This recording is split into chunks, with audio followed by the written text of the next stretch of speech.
That hurt. I'm tuned in like crazy, and I'm pretending like I know what they're doing, and I'm, Articulate and intelligent. Greg's a bitch.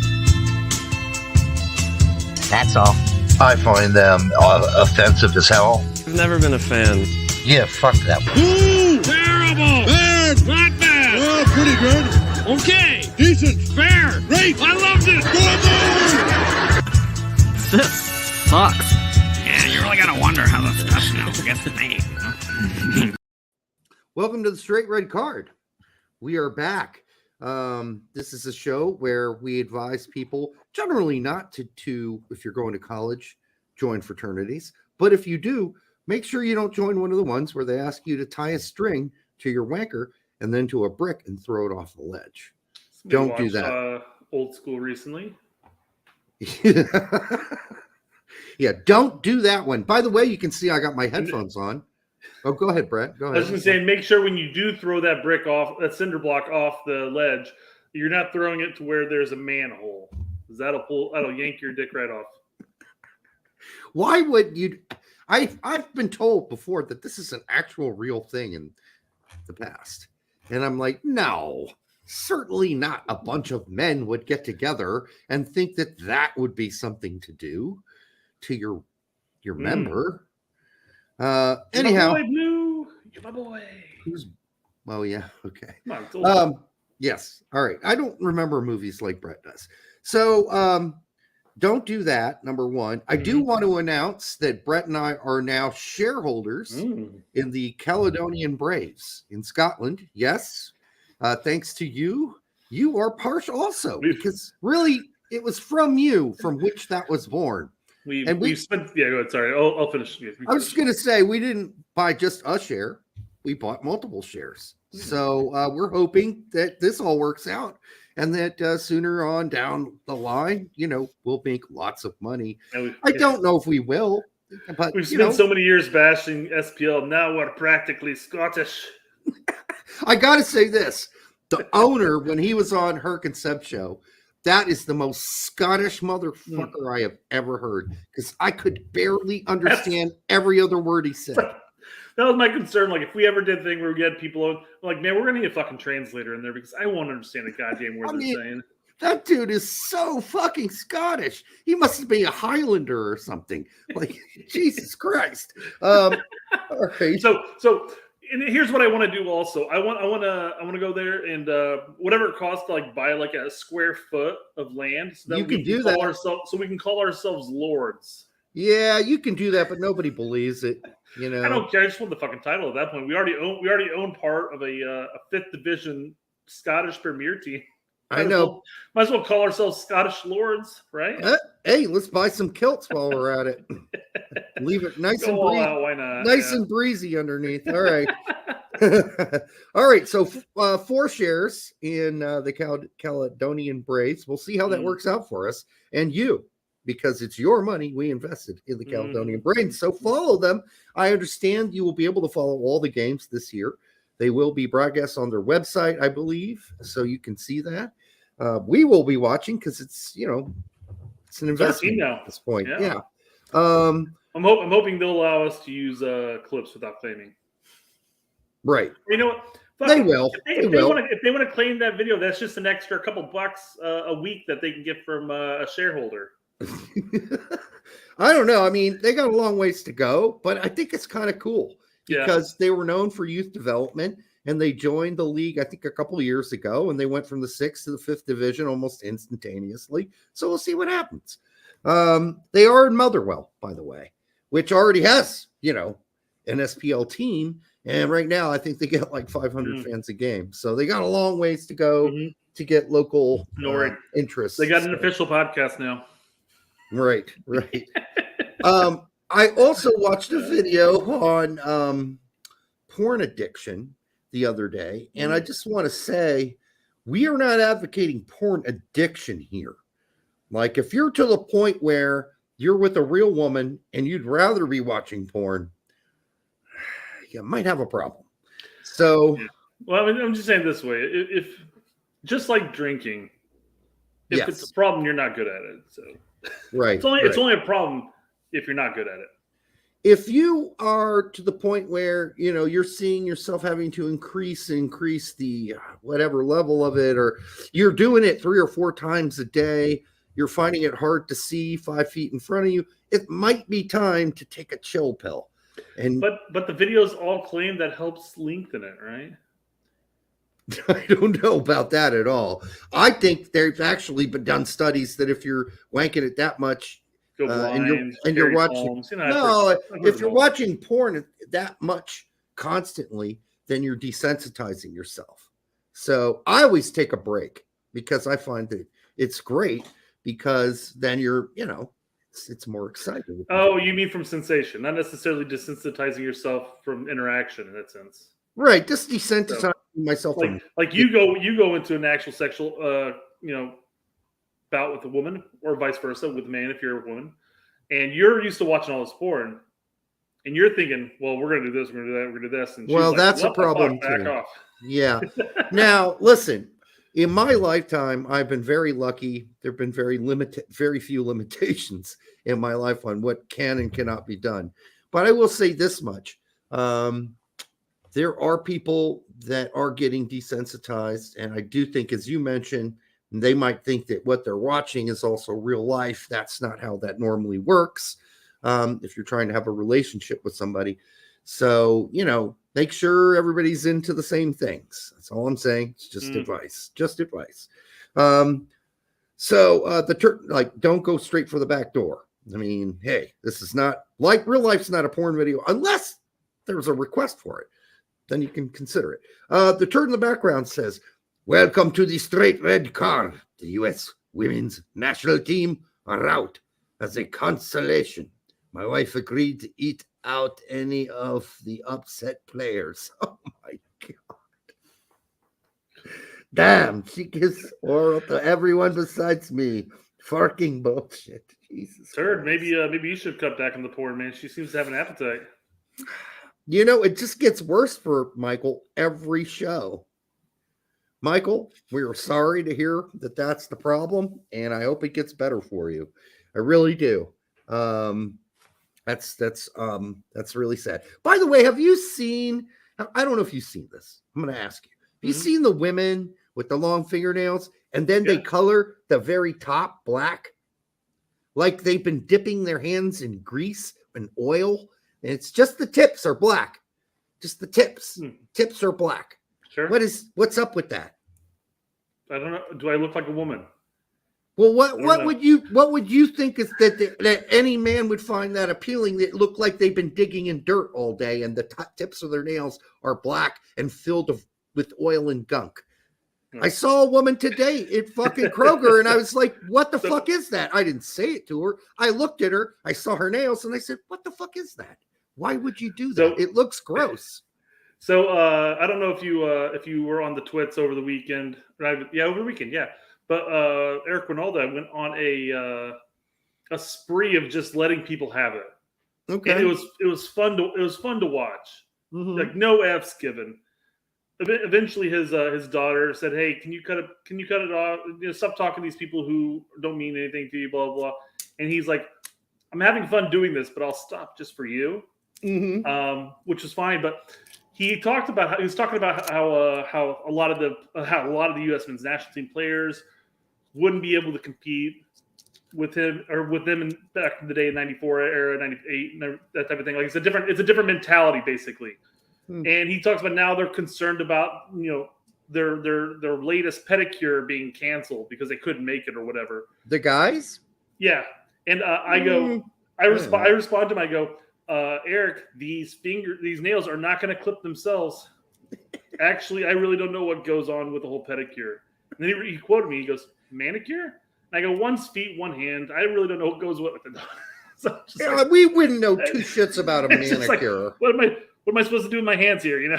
I have never had a manicure in my life, and I'm not going to anytime soon. No. I guess if you're into that frilly shit, go for it. I don't care. But just don't paint the tips black if you're a dude either. I mean, listen, if you're going to do all black fingernail polish as a woman, that's hot on Halloween. But don't just paint the tips black because then it looks like you've been working on a car all day. And you got grease. Also, what the fuck is up with these enormous, gigantic fucking eyelashes that everybody's wearing now? There's a girl at work. I'm like, what's going on? Hopefully she doesn't watch the show, Derek. I don't think she does, but I can't. I'm like, what's going on there? I didn't mention it. And hers were not that big, actually, because I was in the grocery store and there was another person. Bam! And they were not normal human length. It looks like she had some fucking tarantulas up there or something. Yeah. What's going on with that? I don't know. What is that all about? Where did that trend start? Who started it? And why? Because it doesn't look real. It doesn't look human. It looks like a mask. It's a Venus flytrap. Like, I guess the whole world is like not about being real anymore. Everything's about being fake as fuck because that's what it looks like. Fake ass nails, fake ass eyelashes. I don't know. Weird shit. Have you seen the videos of like going in reverse from these chicks? They're like decked out. They look gorgeous and everything like that. And then it goes in reverse to them put on their makeup, and you see them without the makeup, and you're like, oh, it's a whole different person. What the fuck? I mean, listen, I was never a fan of makeup. Mm-hmm. I never liked any of my partners, my women, to have a shitload of makeup on. I don't like it, never did, and I've never dated anybody who wore a shitload of makeup. And if they did, I said, can you? I don't know. I wouldn't. I just didn't. I never got like into some long-term thing. Like natural beauty is the best beauty. You don't need a lot of extra dabbing it up to make it work, right? Like I've seen EB with no makeup. She looks just as good. So I was gonna bring this up because she does her makeup is like it's like all natural colors type of thing, and she'll spend like an hour up there getting ready, and some of it's about doing her hair because she's got the curly hair and that takes time and everything. But she also puts on her makeup, and she's like, all right, I'm almost done with my makeup. I'm like, I cannot even tell that you put any on because I've seen her without it. Yeah. And then she puts it on. Well, obviously. I'm like, but then she puts it on. I hope so. I can't tell the difference. I mean, I really can't tell the difference. I'm sure you can, but. No, I mean, even at your wedding, I'm like, man, she's going au natural. But I'm sure she was wearing something. Said, hey, Brett is beautiful with no makeup. That's right. This is all. Well, what I'm saying is Brett's wife is a natural beauty. So that's what I'm saying. So compliments to Brett. But what I'm saying is that EB can pull it off. I mean, my ex-wife didn't really wear a whole lot of makeup. She did later in the relationship, but that's when I was long over that one and we were getting divorced. So, okay. Anyhow, enough of this. I mean, I just had to bring it out because I see weird shit every day and I'm old. And I look at it as an older person and go, what the fuck is that all about? That's just what I do. I say, what the fuck is that? And I'm asking you, Brett, you're younger, but others who are younger too. You trust Brett's opinions on women because he's procreated? I have procreated too, son of a bitch. Jesus Christ. We've all procreated. Derek compliments EB a lot. LOL. Hey. I love it. I'll take all the compliments. You got to give a guy credit when he overachieves. And Brett overachieved. Let's just say that much. Brett procreates the shit out of dishes. Is that a mix of dishes and something else? Yeah. All right. Hey, before we go too far into it, man, cover your screen because I'm going to pull up the bingo cards. I mean, I know we're already 15 minutes into it. Probably got a couple of these already done. All right, let's do it. So, here we go. Bingo number one. Even flow. Well, Derek just got you a card on that one, and Derek sings on this one. Go for that one. We don't know. Card number two, we've talked about porn. There's a free space for you. I'm sure I've sworn already. That's guaranteed. Number three. I skipped somewhere in there. Yeah, only 3 cards. It's 4 cards. Fuck off. I'm trying to think of another song to sing. Yeah. Go on to our Twitter handle if you want to play. Get the your answer, card, my friend. Berlin. I do know there's a super chat, and I will pull that up very soon when we get to the transfer news. The So, answer is don't worry, we'll blowing get to in the it. wind. I promise you. I see the one star. Derek, you can come back now. I've already removed All it. right. I threw in Bob Dylan there at the end. Did you hear that? Hey, okay. You got any fluff you want to talk about? Not really. I just want to say that Joy Behar is the dumbest person I've ever watched on TV. That's all. I'm not even going to say why. No, if you just don't, because it's fine. she's It's a fair just so assessment. fucking stupid. It's unbelievable how dumb she can possibly be. Dumbest. I don't even know how that show's still on. Honestly, I really don't. It's just so pathetic. All right, go ahead. So let's start the show. Let's start with the elephant in the room, guys, because right. this is 90% of our chat. We've probably already had like 500 comments so far. Let's talk about the elephant in the room as much as we can and as vaguely as possible. Okay. Well, yeah, because really, we're friends with those guys, and they've asked us to let them do what they got to do. Mm-hmm. That means they're going to take their time, right? And they're going to get it right. They're going to find out everything they can find out. We know quite a bit of what happened, but it's not for us to tell you. And we're going to respect their the amount of time they need to get this straight. That's what we're doing here. Yeah. I mean, and as the tweet that I have pulled up here, YouTube did respond again to Tax saying, hey, we're still looking into it. We'll follow up once we have an update. Right. And Tax's response is proper here in the sense that he goes, I haven't had a single strike in my entire existence. Please reach out to me. I prefer a human to look at this and not a bot. Right. Right. So that's all. I wish all we're asking for, guys. I wish this were simple, but this isn't simple. So when they do come out and tell you what it is, it's going to be a little more complicated than you would think it would be. It's not, I don't think, some grand conspiracy by U.S. Soccer or anything like that. But it is, we are living in an We're not ruling age. that out, though. I guess they may not. have some puppeteering in the background of it all. I don't know. It seems unlikely, but you know, again, they're going to tell you. We're not going to tell you here. In fact, we invited Pete to come on the show tonight, and he's like, "Yeah, we're working that out, and we'll do it on our own time." I'm like, "Totally cool with me. Just thought I'd give you the chance to explain what you know so far, and because it's not, there's more information to come." So we're going to let them do that. But I can tell you there is a good chance, or there is a chance that Tack might get his show back. Honestly. He should. This is the dumbest thing in the world. He should. This whole thing is stupid, and it's just, it is. I mean, if we could tell you what we knew, you'd be like, what? Yeah. What? Are you, what the fuck? That's the problem? Yeah, you'd be like, that's the problem? That makes no fucking sense at all. Anyhow, I wish we could tell you, but we can't, and it's not our place to tell you. But keep supporting them. Keep supporting them. 100%. Yeah. Because it is horseshit. It's horseshit. I went ahead and sent Tact. I asked Tact if he wanted to jump on the show to talk about Lawless. We're going to talk about Lawless later on, guys. So hopefully you got your. Oh, was Tact watching the show tonight? I don't know. He hasn't. I haven't seen him in the chat yet, but I'm sure he's got. He wants to respond to Lawless, but he can't because YouTube is dicking his channel over. So. All right. Okay. Makes sense. By the way, did you watch? Oh, what game was that?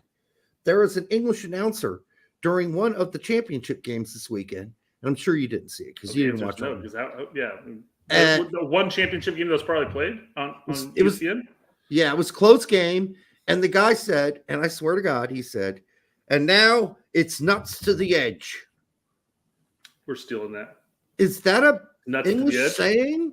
And now it's nuts to the edge. Is that like a saying? I don't know. As English as it's going to get, we'll say it. It's going to be our thing now. I'm going to start. I'm taking it back. That's my phrase now. Yeah, well, that's new to me. I had never heard that one before, and I don't know what that means, but it sounds dangerous. That's all I got to say. Mm-hmm. All right, go ahead. Continue the show. Sorry, I just had to throw that one in there. Well, we don't necessarily need audio in this. I'm just going to pull up this nice little video of a bear. Oh, Jesus Christ. More nature. More nature videos. All right. This is maximized because it maximized my entire screen. Fuck it. All right. Yeah, there's a nice. There's a bear. Big. It looks like a black bear of some form. Yep. Black bear. Yeah, I mean it's black and it's bear, so it makes sense. I gotta open my beverage after this. Yeah, they slowed down and everything and rolled down the window. Of course, nothing bad could happen, could it? Oh, he just waves at him. Hey guys, thanks for. That is awesome. Oh, I thought man. he was going to dive through the window and attack them. I was trying to lead up to that. I was like, nah, they rolled down the window. Nothing bad could happen, right? No. You definitely had me set up for some horrible attack. That was part of All my right. plan. Tonight, I will be drinking something special, and it is called Schloss Biebrich. And Schloss Biebrich is from Wiesbaden in Germany. It is a sparkling wine or a champagne. You can't call it champagne because it's not from France, right? It's not from Champagne, France, or the Champagne region. But Biebrich Castle's a famous castle in Wiesbaden. It's right near the Rhine River. And they make one of the best champagnes in the world. Oh, shit. So there it exploded. And so I'll be drinking that tonight. It is 11%. Oh, no. Sorry, go ahead and finish. It's 11% alcohol by volume. And it is has a dry finish. Quite fabulous. Yeah. And if you're not into champagne, that's fine. I mean, I don't drink it, but unless I'm at my parents' house. But I had this bottle. It's been sitting around my fucking house for 4 months. And I thought, let's drink this tonight and just get it over with. So here we are.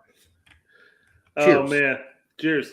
I just realized as I did as you popped the top and everything, the cork, and I imagine it was going to all stream out because I figured you shook it earlier. No. Pour it all over yourself. But the show would be over right now. I did that. And I'm like, but then I just realized that Pete's video of him talking about how the mainstream media are going to be cock gobbling Berhalter, that video is gone now.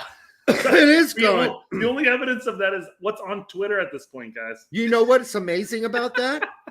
Pete's last show was with who? Me. Oh, nice. That's right. There's no evidence of that, Derek. I'm sorry. I know it's been erased. I was on Jonathan Rupert asked, did you see the man dressed up as a bear at the Chinese zoo? I did see that. Yeah, it's a bear. It's a bear, but it definitely looks like a guy just sitting there like, hey, over here. Yeah, it does. It does, but it's a certain kind of bear, right? Right? Yeah. No, you could actually walk the Great Wall of China, and there are zoos, like little bear zoos. They can throw like shit down to the bears, but they do the same thing. They stand up and they do the, They throw shit down to the bears? Yeah. They poop in their hand. They throw it down at them. I swear to God, it's the grossest thing in the world, but they do it. I don't understand it. Must be a Chinese thing for all I know. You eat pieces of shit for breakfast? No. Sorry. It's from a good movie. You've probably seen. I'm impressed, Derek, that you actually quoted a movie. Well done. I know. One of us. Yes. All right. Should I talk about the Dallas versus Miami game? Not quite no? yet. Too early? You were talking about a German champagne. A sparkling wine, to be fair. Fair enough. Okay, fair enough. But you keep mentioning all these German names and these German phrases, and I think you're making up half of it when you say this shit. Schloss Biebrich? That's actually the name of the. I figure as a group, as a community, we can learn a language. Let's learn some French. Just a short 35-second video of how to speak French. Okay. It's a beautiful language. It's a love language, whatever it's called. Whatever. Yeah, it's a romantic. Romantic, thank you. I keep saying love. Yes. That didn't make any sense. So I was like, wait. It's a love language. Love language. So okay. Let's listen to how beautiful the language of French is. Okay. Hold on. Attends. It's the same in. It's the same in German. Horsefly. 10. Wait, your aunt is spending so much of your time. You have so many horseflies in the tent. Attends, ta tante, ton as autant de temps dans la tente. Hold on. That's crazy. I can speak French apparently now. That's a lot of fucking T's. Yeah, that's a lot of T's. You could probably do that with every language, though. It's just alliteration, right? Yeah, it's alliteration. But on a massive scale. Yeah.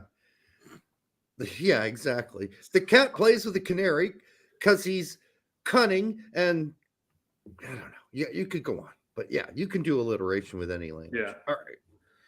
But that's good. But yeah. the word for aunt in German is also Tante. Oh. Tante Nanny. That's what I called my great aunt, Tante Nanny. There's a thread about why the English language doesn't make any sense when you start talking about certain things and why some things are worded one way and others are worded different ways and stuff like that. How things are like pluralized, even that, just whatever. And somebody brought up the point that English is actually a conglomerate of like 3 different languages, maybe more, meshed together. Maybe more. One language. No, maybe definitely more. So I didn't even think about it that way. I'm like, oh, that's a really good point, because the way that the French do words is going to be different than how these people do words. So it's just like you mix them all together, all of a sudden it's like it's not going to make any sense. I mean, you think about it. You had all the Celtic languages. You got all the Normans invaded, of course, and took over. You got all kinds of French influence throughout over the years there. Sure. You got some German royalties breeding influence. enough. Yeah, that's all going to carry over. Yeah. Yeah, because of the royals. So yeah, I mean, it's the mutt of all languages. It really English. is. It really is. But it's simple, and I like the way it sounds. Unlike, I think German can sound really harsh and abrasive, and French can sound a little overly genteel. Italian depends on who's talking and what region you're in. Same thing with German. It gets worse in certain regions as far as the crassness of the sound. So anyhow, yeah, but languages are fascinating. All right. Derek, you know that I don't take a lot of other sports super serious, like your F1 racing. You should. Golf, and that type of stuff. Golf? I never talk about golf here. No, but we talk about golf in private. I like playing the sport. I just could not stand sitting down and watching it. I have all the respect in the world. So I'd probably take golf a little more serious than Major League Baseball is taking itself. Can I add one thing though? If you played golf, you would watch more golf. I don't know. Golf puts me to sleep. It's like, no, again, respect their game and all. No. What happens is you gain an empathy for the game. And then when you watch somebody else play it that's really good, you're like, what can I learn from that? That's what happens. Yeah. Well, Derek, tell me what you can learn from Major League Baseball here. Okay. I mean, I haven't watched baseball for eons. It's not a video. It's just a picture. So what do you see? I see the Phillies are tied with the Pirates 0-0, that there's a man on first. There's bottom of the second inning. It's tied 0-0, and the pitch count is down to 5 seconds. Yeah. And they're a guy that's batting, I think. The guy Nola, who's pitching, is on 18 pitches, and Triola, who's number 7, bats 264 on a regular basis. Okay. What else? I mean, outside of poop. I see poop. I did not see poop. I did not see So baseball's poop. not taking itself seriously at this point. So why should I? Seriously. I mean, it's just because the Phillies and the Pirates are playing, really, that this has happened. But it is only funny. in baseball, right? It's only great. in baseball. Poop. Poop. I heard baseball's much more funner to watch this year. Hey, English major, funner. It's funner this year because there's the pitch clock. Now, I have watched a couple games this year so far when nothing else was on, and I was about to go to bed, and it's been fun to watch. I mean, it's been better. Baseball's been better. It's sped up a little. There's nobody grabbing their crotch for 30 seconds before they get in the back in the batter's box. It's better. It's actually the Phillies versus the Ferreras. That's fine. That'll work too. Yes, Pirates. Yeah. Jack Sparrow. Arg. We got a conversation about him coming up soon, don't we? We do. All right. Last piece of fluff, and then we'll move on to soccer topics. I know everybody's aching for him. Now, this is just a video of somebody at a school, looks like, and What are we getting into here? up on the board. All right. What is it? You know, teacher's like, I'm going to erase all this junk. I get rid of it. Okay. Oh, that's going to turn into a dick. Oh, yeah. I knew it. Somebody used permanent marker to draw a penis on the board. Go! I mean, that's creative. I mean, you can't even be God. angry at your students, right? Like, What are the ones that are come running on, away dude. are so guilty. They are so guilty. You don't she run sees away. it, she's right there. She's just like, motherfuckers, I don't get paid enough for this shit. Yeah, she's the one that did it, the one that ran back. Yeah. All Shit, right. I don't want to be included in this one. She's like, why is this not erasing? Oh man. It's pretty, I mean, it's only missing the veins, right? I don't think this is a big deal in schools anymore. No. I don't It's think just- so. Hey, The teacher probably found it funny. They cut it off before she started laughing and said, "Guys, come on. Now I gotta get the permanent marker taken off my whiteboard. What the fuck?" she's like, you guys took the sex ed class way too seriously. I don't need a penis on my board. Thank you. All right. What else? Well, Derek, we're bouncing into your favorite topic of the night.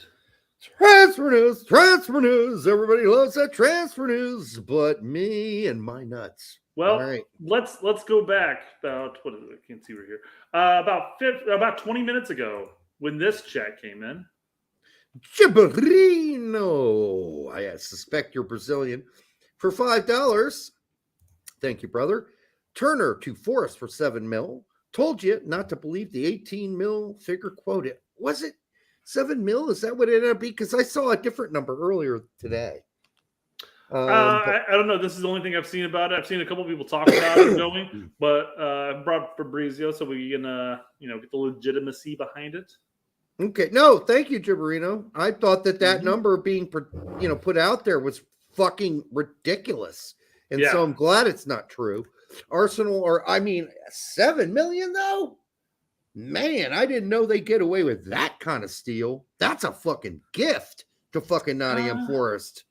Come on, dude. But, I'm questioning the 7 mil because I'd have to look at. I guess I could look at the transfer market about this. But they paid New England, I think, just under 7 or just over 7 mil for him. So what? So it'd be a wash of a transfer at that point. Why?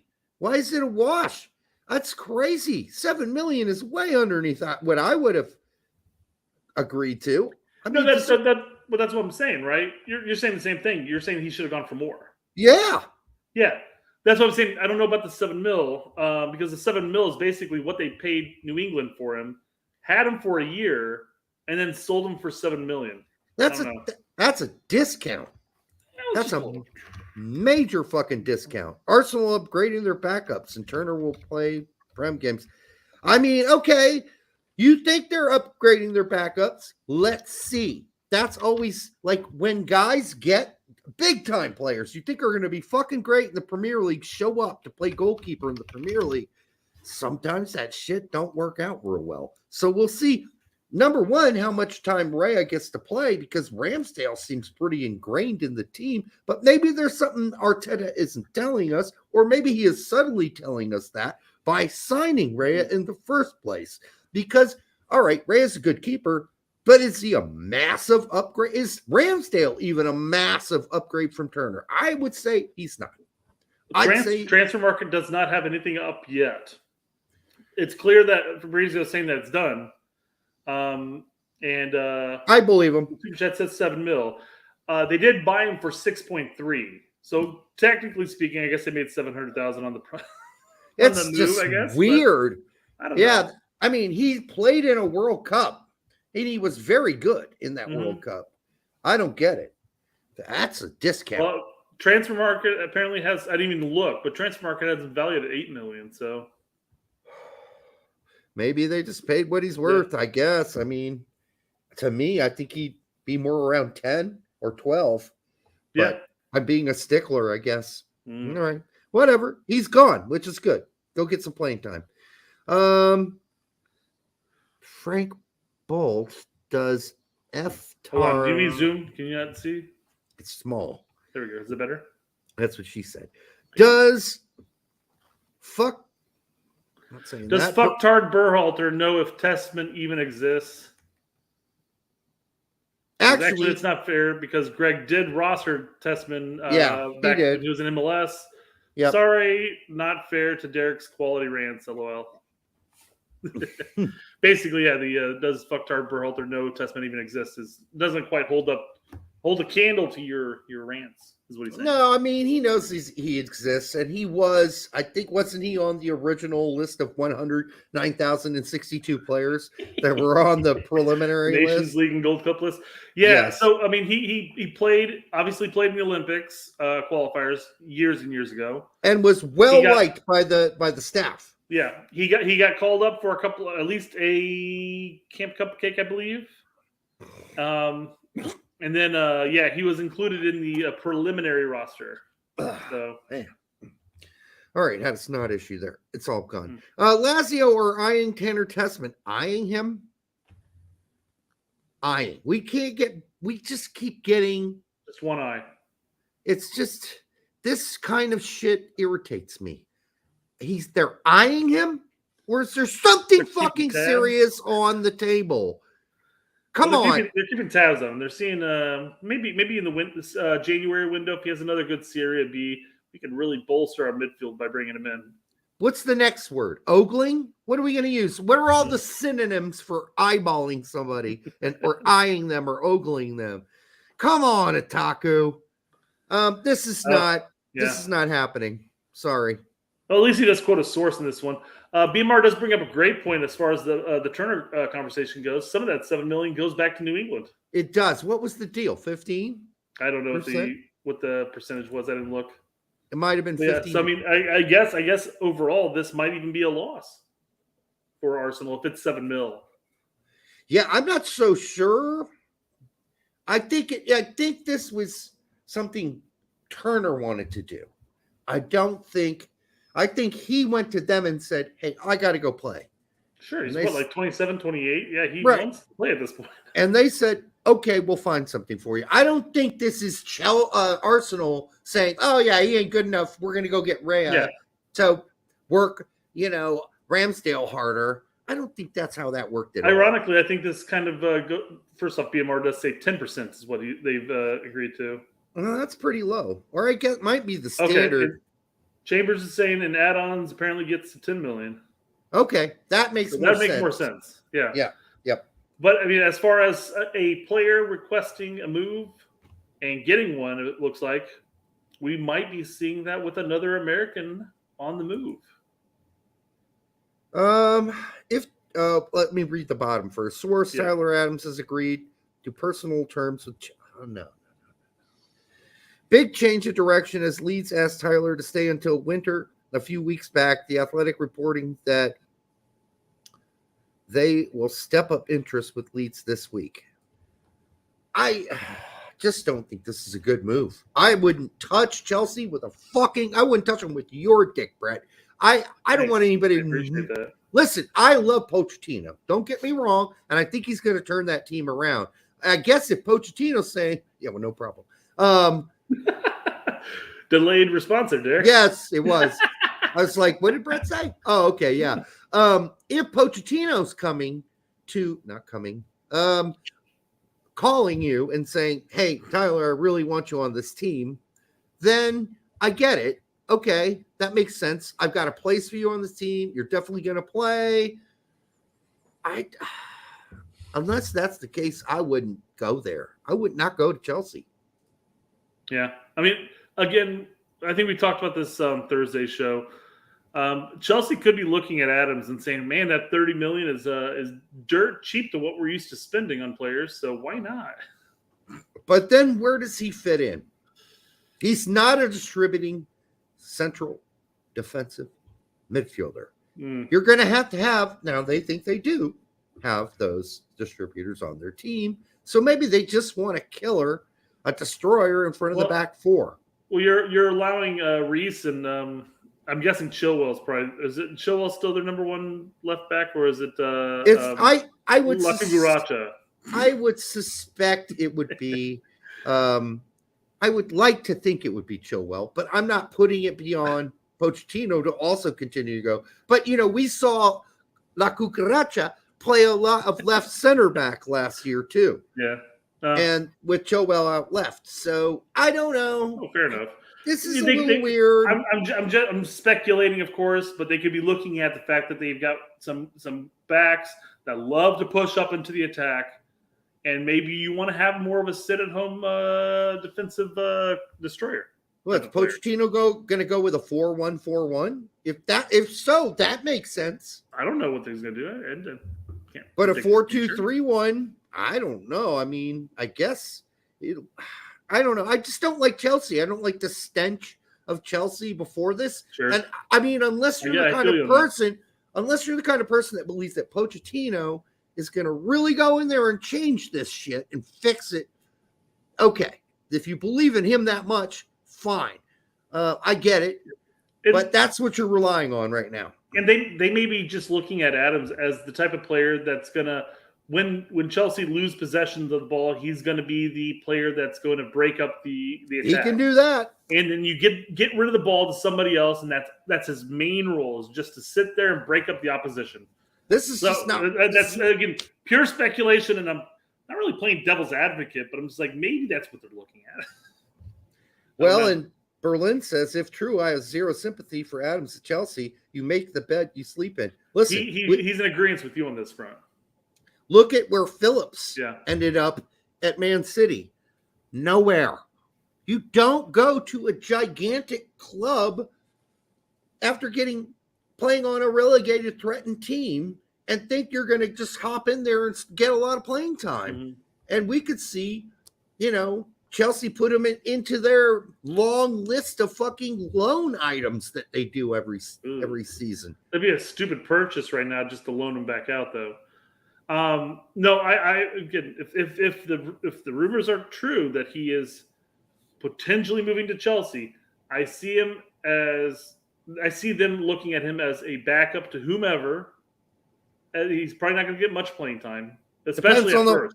Depends on the formation, though, doesn't it? And then they're looking at the previous years and how injury prone and how many games. Although this year they're not going to have nearly as many games with Champions League being out of the equation, but they're looking back and you saw the number of players that got injured over time.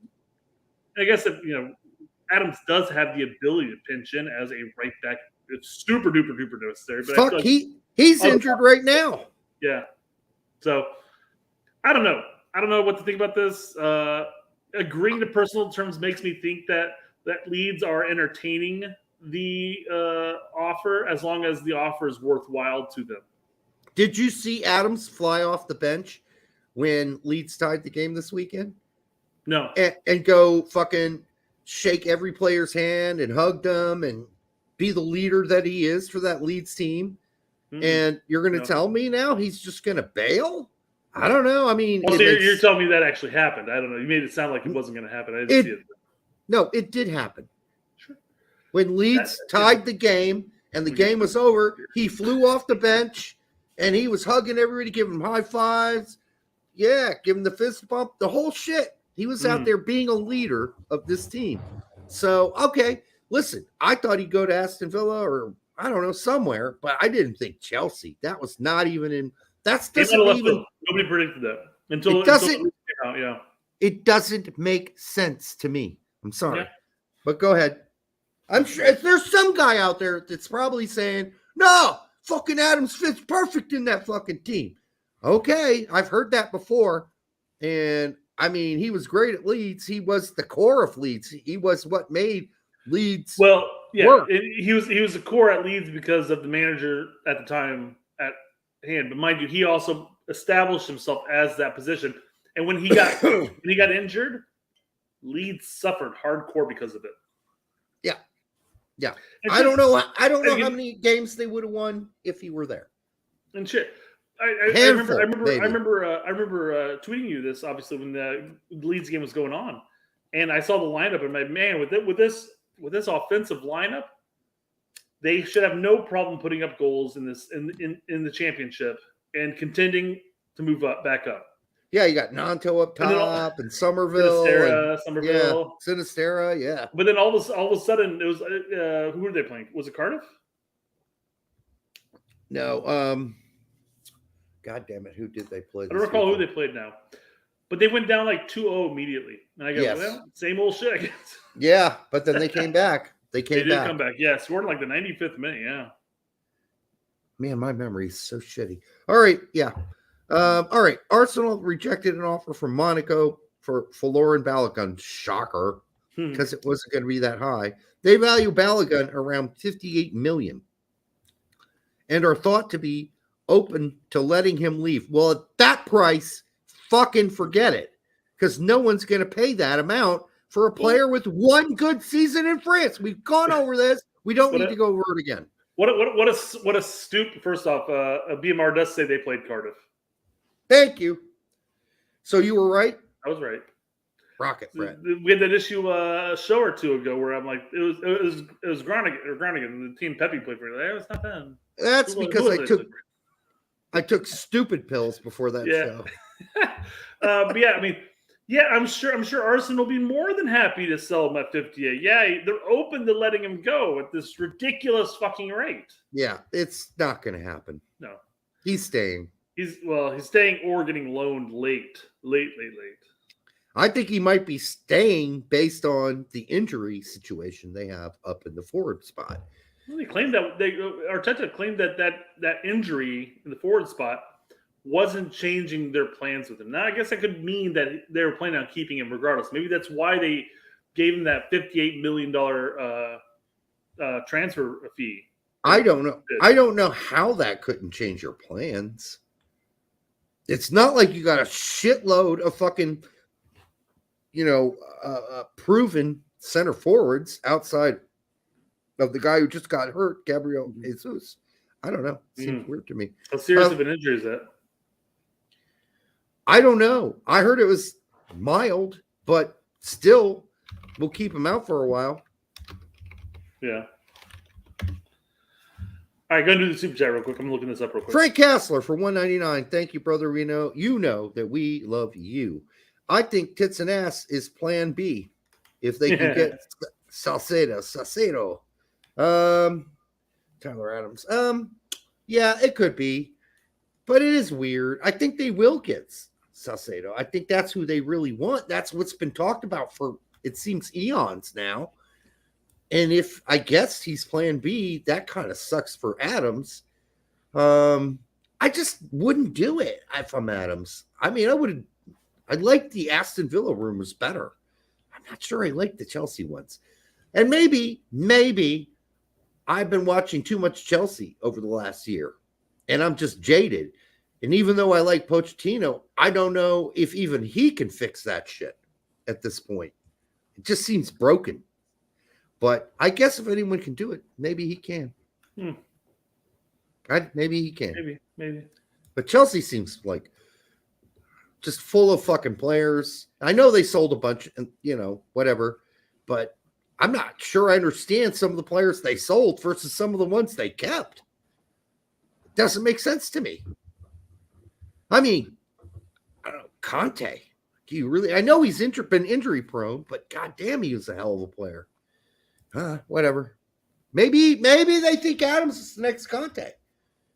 I don't know. It's Caicedo. What did I say? I don't know.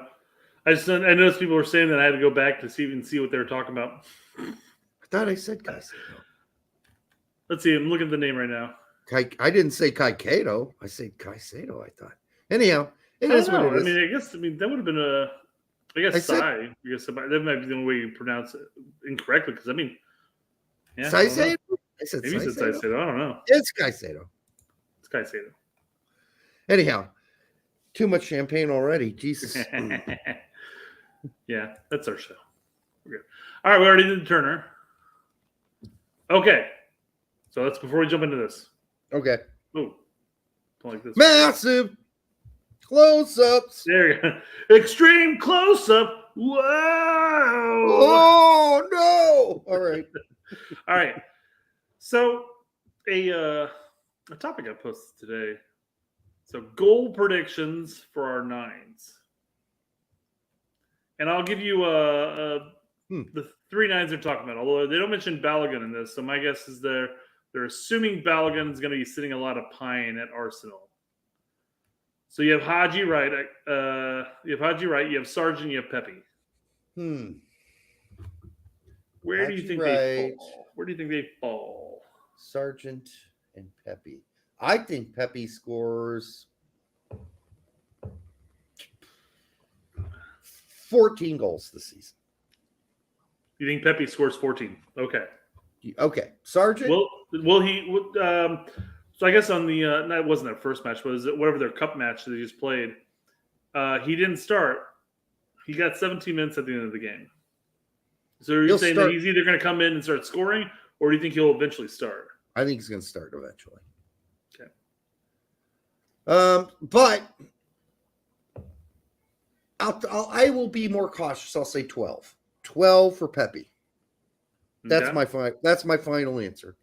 Sargent, 13 for Sargent. So that's how many he got last year. I think he'll do the same.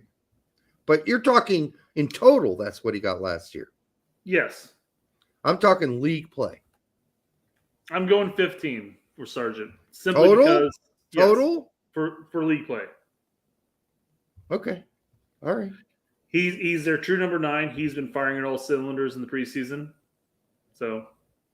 Okay. I mean, I'll take 13, 14, or 15, frankly. Sure. But I can't figure out exactly why, as the season begins for Pepe, he won't be able to work himself into the starting spot. PSV has invested a lot in this kid. I just don't understand why they wouldn't eventually want him to start. You know what I mean? Mm-hmm. So we'll see. De Jong is injury prone, so there's that. Pepe's got to go for him. Well, Pepe can play a lot of different places and in a lot of different formations. He can start with 2 up top. He can start as a you can play De Jong as a second striker behind him. I don't know if he playing him out wide is what I would do, but I don't know. It's just ideas. I'm throwing out ideas. I want to get Pepe on the field if I'm PSV, and I work the formation to get Pepe on the field. Berlin says, "Oh, the cock slobbering is incoming. Massive, LOL." But then he goes on to saying, where was that? He says Haji, Boyd, and Pifak with more goals than Sargent. Pifak definitely not. He lost his starting role. He's going to the next. Including Pifak there, yeah. Pifak is going to struggle next season. He is no longer a starter for that team. He'll get 10 minutes. They'll last 10 or 15 minutes every game. I think his glory days are done with Union Berlin. And Terrence Boyd, I mean, we'll see, but he's still in the second division, and it doesn't look like Kaiserslautern got better over the break. So, well, and he's adding another year on to his 30s. He's on the wrong side of 30s for a striker at this point, right? Which is the wrong side of 30s is just over 30. Exactly. So, I mean, he could have another duplicate season that he had last year. And last season was good for him. And I'll say this, if the 20 minutes that Haji Wright played over the weekend against Leicester are any sign of how he's going to do, good luck to him. You think so? You're saying good luck. You don't think he's going to score that many goals? I don't. Well, he's already at the post, right? And there's a promising factor right there, right? I guess. I mean, it was against Leicester, so you take that. That's a former Premier League team. I mean, we'll see. He only got 20 minutes, and he did do what he did. I'm giving him like 8 to 9. Okay. All right, so just since we're talking about this, let's go and pull it up here. Football is life. Our local Danny Rojas posting here says Haji is going to get 15, Sargent's approximately 15, Pepe's going to get approximately 8. I guess if we're saying Pepe's getting 8, then we're saying he's only playing 10 to 15 minutes. Yeah, we're saying he's going to come off the bench. He's not going to be a consistent starter. That would be fucking sad if that's actually comes to be. Yeah. Well, I mean, I guess scoring 8 goals for PSV. I mean, he's still contributing. He's still doing well in that sense. Yeah, but he's not a starter. Sure, I don't disagree with that. I thought they made all of that fucking effort. That was a hell of a transfer and that hell of an effort to get him. No To shit. not consider him being a consistent starter. That was a long, drawn out, money involved, big money involved sale. And now he's going to be a bench player? When you just watched him play for Groningen, who's fucking awful, and he scored a bunch of goals. If you put that guy with a quality team in Holland, he's going to score shitloads. He should have braces through the season. He should have braces, multiple braces. Yeah, 100%. If he's starting a match, you've got to assume that he's going to start getting goals. Just the sheer number of services to him, he's going to put the goal. He's going to put the ball in the back of the net. You certainly would think so. Yeah. When you start talking about the number of goals you're going to get, and Berlin talks about here, he brings it up here. So he says that Pepe's going to get 9. So again, you have to assume that Berlin's assuming that he's going to be an off the bench type of striker for the most part. Because if he starts every game, he's getting way more than 9. You would playing have for, to think so. Playing for PSV would be PSV? struggle busting hardcore. If your starting striker only got 9, nah. Oh, no. There's no way. If he's a starter for PSV for a whole season, he's getting double 9. He's getting 18. Now, we can save all this footage, right? And so we'll know at the end of the season. Sargent at 9 for Norwich. I think presumes that he's just going to struggle, which I don't think is the case. As I point out here for Berlin, I said you only think Sarge will score less this season because he got 13 last season because he's actually going to be playing the 9. Because Berlin's an adamant Sargent's not a striker. This is a long time debate we've been having with Berlin for probably how many, like a year and a half? Since he was at Bremen, actually. Yeah. So it's been fun. It's been fun, Berlin. We appreciate it. It's been going back. And there's a lot of fodder when he plays as a striker. At least last season, he scored goals. When he played out wide, he scored goals. And there's a lot of conversation like, well, look, he's scoring goals at this position. Look, he's scoring position at this position. Yeah. So we'll see. Hey, Berlin says 2 years. No, he's been at Norwich for 2 years now. So we had this conversation for at least 3 years, I think. I would think it's fair to say that Brett and I have been fairly pro Sargent for a while. Berlin would deem it as cock slobbering. So yeah, none of that. I don't have that much energy, but that's long distance, man. That'd be impressive. Otherwise, Yeah, we don't even have the money to send him over to Norwich for that. So yeah, there you go. See, all right, cock slobbering all over slobbering. And one obviously we've been talking about Sargent, and we've been hard on Sargent. We've been hard, especially when he was in the EPL playing with Norwich at that point. We were killing him. We were every week we were saying this guy needs to grow a fucking sack. I called him a pussy. Yeah. I called him everything in the book. I told him to grow a pair. Like, we've been hard on Sargent too, even though we want him to succeed. We've been not like fluffing him, before the porn set. We've been saying, hey, dude, get hard on your own. That's the whole point of the fluffer, right? Keep it hard, keep it going. Yeah, but he can do it on his own. In between. All right. Why do we need to fluff him? We don't. That's why we attacked him. We're like sick of it. We're like, we've been fluffing you up, motherfucker. Now go get your dick hard on your own and score some goals. His only goals were as a midfielder. Center attacking midfielder. It's kind of different. I almost say a second striker, quite frankly. Striker, CAM, you call it what you will. But that ain't no fun. Some of those. He scored when Pookie wasn't playing. I mean, he had goals all over the place. I'm just going to say, because the games I've watched of him when he was at Norwich, when he was at Bremen, and then now the off and off games I can watch of him playing at Championship, because they don't play all the fucking games on there. So I can't watch every week in, week out, because I'm not going to pay the $15 a fucking month or whatever it is, or per game, or whatever the hell it is that Norwich is trying to get pony up out of you.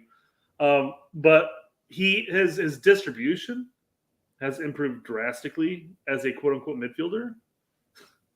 And he has played midfielder a number of times and scored goals, but he's also scored goals out wide and scored goals up top. What we're saying is he's a really good player that just needs to do what he does. This is the season for him to make a name as a striker. Am I right? Yes, Berlin. Let's see if I can't see the tight bubbles in this. Can you? Oh yeah, you can. Some nice tight bubbles in this. Berlin, go get yourself some Schloss Biebrich in Wiesbaden. I think you could probably get it in a lot of good, fine stores in Germany that sell wines and champagnes. Go get it, drink it. Let us know what you think, since you have access to it. This is not easy to find in the United States at all. No. This is we're going to branch off here. Let's get away from U.S. men's national teams. We've had enough talking about the strikers. Let's move on, Derek. Yeah, sure. Have you heard about the upcoming transfer rumors to MLS? Yeah, I heard about one that was about as dumb as a fucking box of rocks mixed with a pile of fucking shit with fucking goddamn garbage thrown on top of it. Surely you're not talking about this one right here, right? Yeah, that's the one I'm talking about. That is the dumbest shit I have ever heard in my life. If you think that Mbappe is coming to MLS, then you have either been buried under a rock, your brain is made up of fucking parasites that have shit all over your brain, or you're just stopped thinking a long time ago. This is so stupid. I can't even believe that the Men in Blazers, I don't want to be associated with them now, Brett. I don't want to be associated. Oh, man, it's so fucking stupid. People used to call us the Men in Blazers before there were Men in Blazers. That was a Berlin quote, actually. Yeah. The American version of Men in Blazers. Although they're Men in Blazers before there were Men in Blazers. They're both citizens at this point. But this is repulsively stupid. Let's hear the rumor out. Report: MLS is considering a move for Mbappe, according to this person, Duncan Castles. With PSG talks at standstill. MLS has begun exploring possibility of bringing French star to North America on heels of a successful Messi move. So because we got Messi, we can make a bid for Mbappe. A 20-year-old, we got to be creative. A 20-year-old in his 20s, like Messi's in his 30s. This kid is at the prime of his game. You're comparing apples and goddamn pineapples. Well, we have Messi who came over. He's like, hey, I'm not coming over to your Saudi Arabia league. I'm not going to go over there. I'm going to go over here to America. And you know what? The MLS teams are like, well, if we got Messi, we could get other people, right? So they're like, hey, let's go for Mbappe. I know he just turned down $750 million fucking dollars for 1 year. Maybe we could get him, Derek. Maybe. It's a move for both the long term and the short term of play, because I don't know what MLS could possibly fucking offer him that $750 million couldn't. Brett, I know you're kidding. Of course I am. You're just egging me on. Absolutely egging you on, Derek. That's what I do. But us even bringing this up on the show almost makes me want to vomit because of the stupidity level of this. Yeah. And listen, if this happens, I'm going to drive to Don Garber's house and deliver flowers to his wife and a fucking brand new fucking dildo set for her and say, I apologize. He's a fucking genius. Enjoy. But that is not what is going to happen here. It's like, I apologize for all the Dong Lover quotes and everything like that. Don Garber. Don Gobbler. Sorry, I'm mixing two people up at once here. Don Garbler. Yeah. Don Gobbler, Gobbler. You're right. You're right. The Don knows what he's doing. Clearly, U.S. Open Cup is a joke. We're bringing Mbappe in now. If Mbappe were to do this, first of all, he'd have to be interested in it now, which why would he be now? I mean, he'd be interested in 10 years, then give him a call. But the other thing, it would make him the most, the most money-grabbing, fucking greedy ass person in the world who has no ambition and at being, and this guy does have ambition. He wants to win a Champions League. He wants to fucking play for Real Madrid. He wants to play at the top of the fucking goddamn food chain in Europe. And you think that he's going to go to MLS here now? Are you fucking shitting yourself? How fucking stupid can you possibly be? How fucking, do you not know anything about this dude? Nothing. You must know nothing about Mbappe if you are willing to post this and think it's legitimate. You must know nothing about him, and you must know nothing about fucking MLS. If you think that this is going to happen, this is an embarrassment post. Men embrace Blazers. Guys, please don't do this anymore. Or at least if you're going to post it, laugh at it, right? Yes. What fucking a stupid put load a of fucking, shit, you know? Yes. Put a fucking clown sign after it. Yeah. I mean, I know whenever the rumors came out of him being offered $750 million fucking dollars in the Saudi league, I sat here and I said, yeah, I would take it. We both said I would take $750 million for 1 year of my life to go play in the Saudi league and then have my free transfer anywhere I want to fucking go at that point. I would absolutely take that. 365 days. I don't give a shit. I'm Doesn't playing. matter. Yeah, I know, but what's MLS going to offer? Come on. We're not Mbappe. No. And he has other aspirations. He already has fuck you money, so does it matter? He already has fuck you money, and Real Madrid is going to eventually pay him fuck you money. More fuck you money. So this is fucking stupid. And whoever Duncan Castles is should be dunking his dick somewhere else, because he's dunking it currently in waters of which he is totally imagining shit. This is Disneyland horse shit is what this is. He's got 204,000 followers, so he's definitely well known. Well, he needs to apologize to all of them. Apologize. It's certainly dumb. As soon as possible. Well, Derek, this isn't the only MLS transfer joke move, right? Have you heard of the other one? Oh, is there more? Is there something more ridiculous? Well, not more ridiculous. I mean, less ridiculous, but still. Well, Neymar's older. He's older. older. It's less ridiculous, right? Yeah, this is more believable. Still hard to believe, but more believable. Yeah. It's like, we've gone from Disneyland shit to like maybe possibly, fucking Neverland shit. Come on. In a fucking another universe, yeah, this could happen. Second star to the right, straight on to morning, and that's where Neymar's at. He's over there with Captain Hook. And the thing is, the reason is, a lot of teams don't want this guy, no matter how good he is, because he's a fucking pain in the ass. That's what he is. Chicago. I'll trade it. I'll trade Shaqiri to whatever team if we can get Neymar. I'll take it. Yeah, well, it ain't happening. Damn it, Derek, killing me. That ain't happening. If he's coming to MLS, it's going to be for one of the New York or LA clubs or Miami. It ain't going to be for Miami. They already got Messi. So yeah. What you're telling me, he's going to the Clit, right? Is what you're saying. Yeah. No, he's not going to Clit.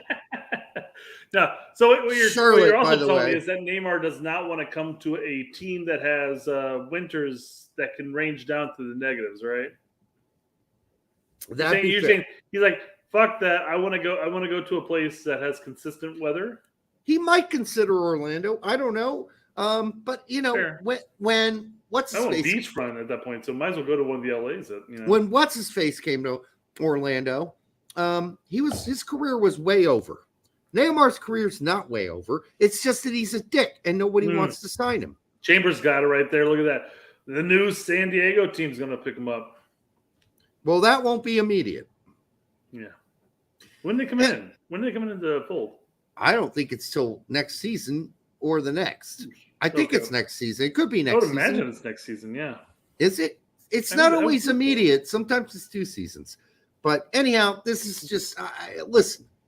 You know what? Orlando had their fill of Brazilians. They had Kaká.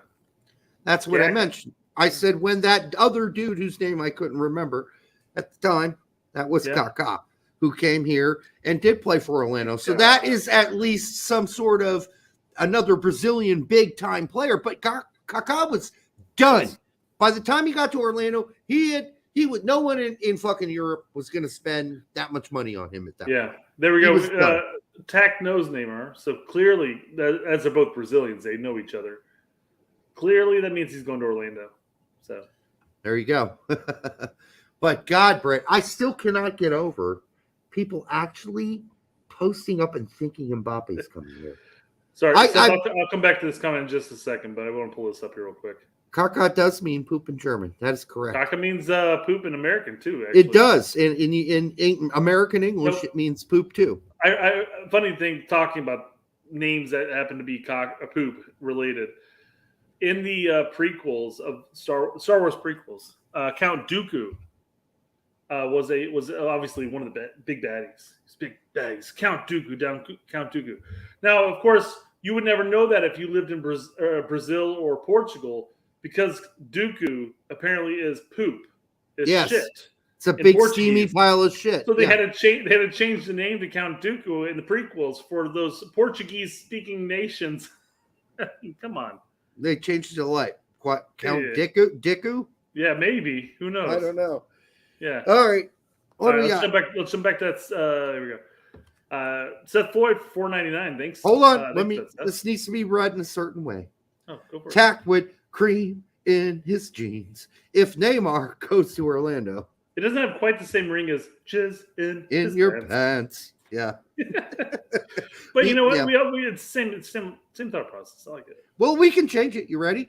Tack would jizz in his pants if Neymar goes to Orlando. You were supposed to sing along, by the way. Oh, I did a head shake with it. Does that count? No, you're supposed to say it. Oh, we can do one again. I'll do backup fold. Yeah. Okay, here we go. Tack would jizz in. All right, let's start over. We got to say that's bad. All right. Tack would. Okay, we'll do it. 1, 2, 3. Tack would jizz in his pants. All right. You're changing it. Jizz. I was. Your pace is always sucking off the wall, man. I was waiting for you to catch up. I was there with you, and all of a sudden you're like, jizz in his pants. I'm like, what possible pace is that? I know. We should have done a count off. 1, 2. That's the rhythm. Is in your pants. There you go. Yeah. All right. Anyhow, that's the he would, wouldn't he, though? So I don't know. He might be happy about it. I mean, he's got a lot of issues now, so we'll wait until those are over. Spencer Derty, 569. I imagine he is a fan of our newly founded Scottish team. What are they called again? I already forgot. The Caledonian Braves. The Caledonian Braves. Now, are they going to be canceled because they went with the Braves comment, or is it because they're in a completely different country that doesn't matter? It's in a different country, and Braves means something very different there. Fair enough. I'm just asking. All right. But 569 again, Spencer. Thanks for the 69. Appreciate that. Yeah, no, well thought out. All right, Spencer Dirty says Neymar goes to LA, and whatever meet U.S. players there, MLS commentators will bow to 2-4 a national team call-up. What?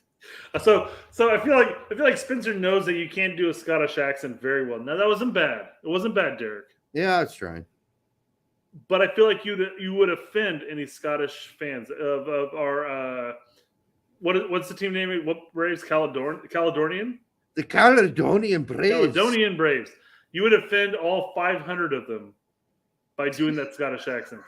Well, that's horrible. I think Spencer was playing onto the fact that you can't do a Scottish, and it kind of webbed into kind of an Irish accent to an extent.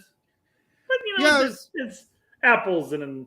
I was actually trying to do an Irish accent. So anyhow, Neymar goes to LA. I don't know. Sorry, I forgot we didn't. And whatever mid-U.S. players there, MLS commentators will bow for the national team call-up. Spencer, this is great because it's kind of this kind of goes into the next topic.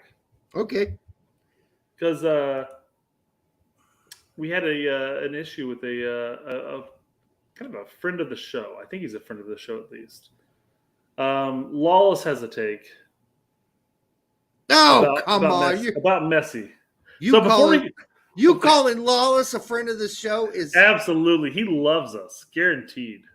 Okay. Well, that's what the intro to the show would seem to make you think. Yeah. So I guess before we get into Lawless's comments about Messi, you wanted to talk about the FC Dallas and Inter Miami Nations League. I really wanted Cup match, and let's talk about that briefly. I didn't get to sit down and watch it because it's not Chicago, and I don't give a fuck. So, no, you were busy. Yeah, I mean, still didn't give a fuck. But you had game night or whatever. Yeah. I was playing 7 days a day with my brother until about midnight. So yeah, and I want to make it very clear. I said game night, not gay night. That'd be really fucking weird. And we're not the Island Boys or whatever the fuck their names are. Island Girl. Sorry, anyhow. Brett got me Whoa. Yeah. That was my Muppet imitation. All right. Yeah. So anyhow, the game had Messi basically just doing amazing shit. But what I was more interested in is to see how Sparrow would play in the game, right? And Sparrow, he missed 2 headers, really good heading opportunities. He didn't disappoint, but clearly he must have disappointed. No, he did. He did. Ooh. He missed 2 pretty good heading opportunities, and then he had a breakaway, 1-on-1 with the keeper, but then he fumbled the ball between his legs, and it became 2 against 1, and he fucking blew that too. And so we're right back to what we were saying before. I don't know if you saw my tweets, but I said Jack Sparrow's going out tonight before the game. I said, let's see how he'll do. Can he make Miami look like a Caribbean nation? And he clearly did not. And it was sad. He did score a goal, but it was an offsides, and he clearly did not perform. So it's sad, but Sparrow does what Sparrow does for DC. I mean, for Dallas during a big game, which is not really show up much. So he had some good moments. I'm not saying he didn't, but in the end, Messi and Miami won the game, and Messi did some sick shit and won the game. So a lot of conspiracy theories going around the Twitter spheres about Messi coming in here and doing all this shit. Well, he would have to put it in the fucking corner on the free the free kick. The free kicks are still fucking amazing, guys. How's that a conspiracy? They have like a little wire. They have like a wire guiding the ball into the corner. No, you have the opposition going. All right. You're just going to make sure you give Messi all the fucking room in the world in the midfield and let him just run at you and shoot the ball on an open fucking net. I don't want you as a goalkeeper to dive in the opposite direction. Make it convincing, but it's going to be no. Seriously, it's stupid as hell, but it's funny to listen to. Pomacall, by the way, also came in for 20 minutes, and he might as well not have been on the field. Oh, I thought you said comical. Well, it was comical, unfortunately for Pomacall. The dude was slow. He can't cut. He was behind the play the whole fucking 20 minutes he played. We knew this since last January. Yeah. I feel bad for him because it was all those injury after injury after surgery after injury after surgery. He's done. He's fucking done. How many players are we keep saying that shit about? Like they injure their knee, they injure this aspect, and they get the surgery done. They're back a year later. And we're like, oh, remember when he scored this goal? I'm like, yeah, it was before the injury. He's no longer that player. But he's done it twice. Right? It's we're talking about him and Morris still. Pomacall's gone through 2 fucking surgeries, 2 major surgeries, and he's just not the same guy. He's slow as fucking slugs.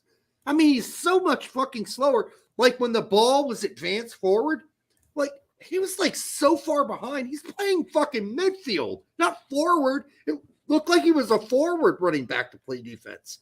That's how pathetic it was. And then, of course, sadly, and I don't wish this on anybody, he ended up missing the fucking penalty kick that lost them the game. So, listen, I just don't think things are going to get much better. He's not a starter on that team anymore, and he's not going to be for most of the season unless someone gets hurt. But I just don't think. I think we've seen the best of Pomacall, and that was before the injuries. And I think we saw potential there, and it was great. And I don't want to shit on a guy because he's got that sort of all those injuries, but he's done. He's just done. I mean, knee injuries are no joke, and I'm not sure exactly what injuries Pomacall had. Were they both knee injuries? Serious ones too. Those are the worst. We've had a number of U.S. players come back, and this is the same thing we see all the time. But when you have the knee injury, like 80% of it's fucking mental. You do the surgery, it's all healed, and at that point, you're sitting here doing a cut that you're used to doing 90% of your life, and you go to make it, and your first thought process is my knee gonna fucking blow out right now? Is it gonna pop? Yes. Pop. That's all I'm expecting right now. Yep, pop. And then you kind of round it off, and it's not nearly as sharp, and you're getting right. Your defense cutting off, and you're no longer the player you were. And it sucks to say that. Take it from two old dudes that have had knee injuries, and then Zalalem just basically came out and said it in his interview from a few years ago. He's like, "Look, the hardest thing was mental. I couldn't." That was the same thing Gooch said when he had his fucking knee injury too. Yeah, he said I could. The first thing he said trust it. It's all 100% mental at that point. Once you have the surgery, it's rock hard as it's ever going to get, but it's all mental at that point. You're not cutting the way you're used to cutting. Right. VMR asked, Sparrow? Really? Yeah. Captain Jack Sparrow. Pillaging those Caribbean nations. I know it's been mentioned in the chat since I pulled up BMR's question here. But yes, Jesus has a tendency of only showing up for Caribbean nations because he tends to plunder them. Yes. Plunder them with many a goal. We've just shortened it to Sparrow just to save everybody time. All right, what else we got? Well, since we're talking about Jesus and we're talking about Messi, the Messi effect that everybody's deeming it. Messi shows up to MLS and he starts off immediately getting the captain band, and he's putting goal after goal after goal after goal after goal away. Yeah, and nice. Everybody's like, "Oh my God, this is amazeballs!" And every now and then you have you have a couple people coming out saying like, "Man, our MLS defense is really shit." It's really questionable that he can. Messi's a special talent. Don't get me wrong, 100%. But man, he took 1 foot off the plane and he's putting balls in the back of the net immediately. Can we be really clear before you start anything? Certainly try to be clear. MLS is a league that spends dick to none money on defense. They don't go out. Their DPs, whatever. Their highest paid players are not defenders. They are the least paid players in the league by a far margin. Yes. And what else would you expect except for them to be much poorer than the midfields and the forwards attacking them? Mm-hmm. Yes. Yeah. Don't disagree. 100%. God. That's where generally most of the local talent comes from. And that's, I say local as far as CONCACAF in general. You're looking at central defenders being brought in from CONCACAF, and they're going up against South American and European talent, and they're going to get exposed from time to time. Some of them are really good, but then some of them are kind of questionable at best. Mm-hmm. I'm looking at my own team. I'm looking at Chicago for that matter. We got Pineda, Maurice Pineda, and he's good at moments, but then he has typical MLS blunders at other moments. Never been called back to the USMNT national team either. Fuck no, he's not. But you know what? It's nice in that sense because Chicago and MLS teams need this from like some of their homegrown players that are not going to amount to like European quality. I mean, we talk about Brian Gutierrez. I'm gonna stick with Chicago here because that's what we're going to talk about. We talk about Brian Gutierrez. Yeah, you can see it in there. It's coming up. Yeah, 11 Yanks at best, but. We talk about Brian Gutierrez, and a lot of people are like, man, he needs to go to Europe. He needs to go to Europe. And he will go to Europe, 100%. Eventually, he will. No doubt. He might play another season in MLS, but he's having a hell of a good fucking season right now. He will eventually end up in in Europe. But there are some homegrown talents that will be MLS journeymen or just flat out year-long, lifers for those clubs. Pineda is going to be one of them. He's not going to go to Europe. There's no chance of him going to Europe, but he can be a consistent, solid starter for a Chicago Fire team for a number of years. Yep. And that's fine. That's how we're going to grow and develop as a league with those talents that we develop, and they stay within the league, not the exceptional talents that will be there for 1 or 2 years and then gone. They're gone. Yeah. It's going to be those middling talents that'll eventually, over the course of decades, eventually will get better and better and better and better. It's not going to be an instant thing, and that's the thing. People got to realize the defense in MLS does suck because, as quite frankly, we don't pony up that much money into our defense, like you said. Yep. But Lawless here, a former defender, agrees with you, Derek. But he agrees with you in the sense that he doesn't want to see those defenders paid money. He doesn't want to see MLS improve defensively. He just wants goals.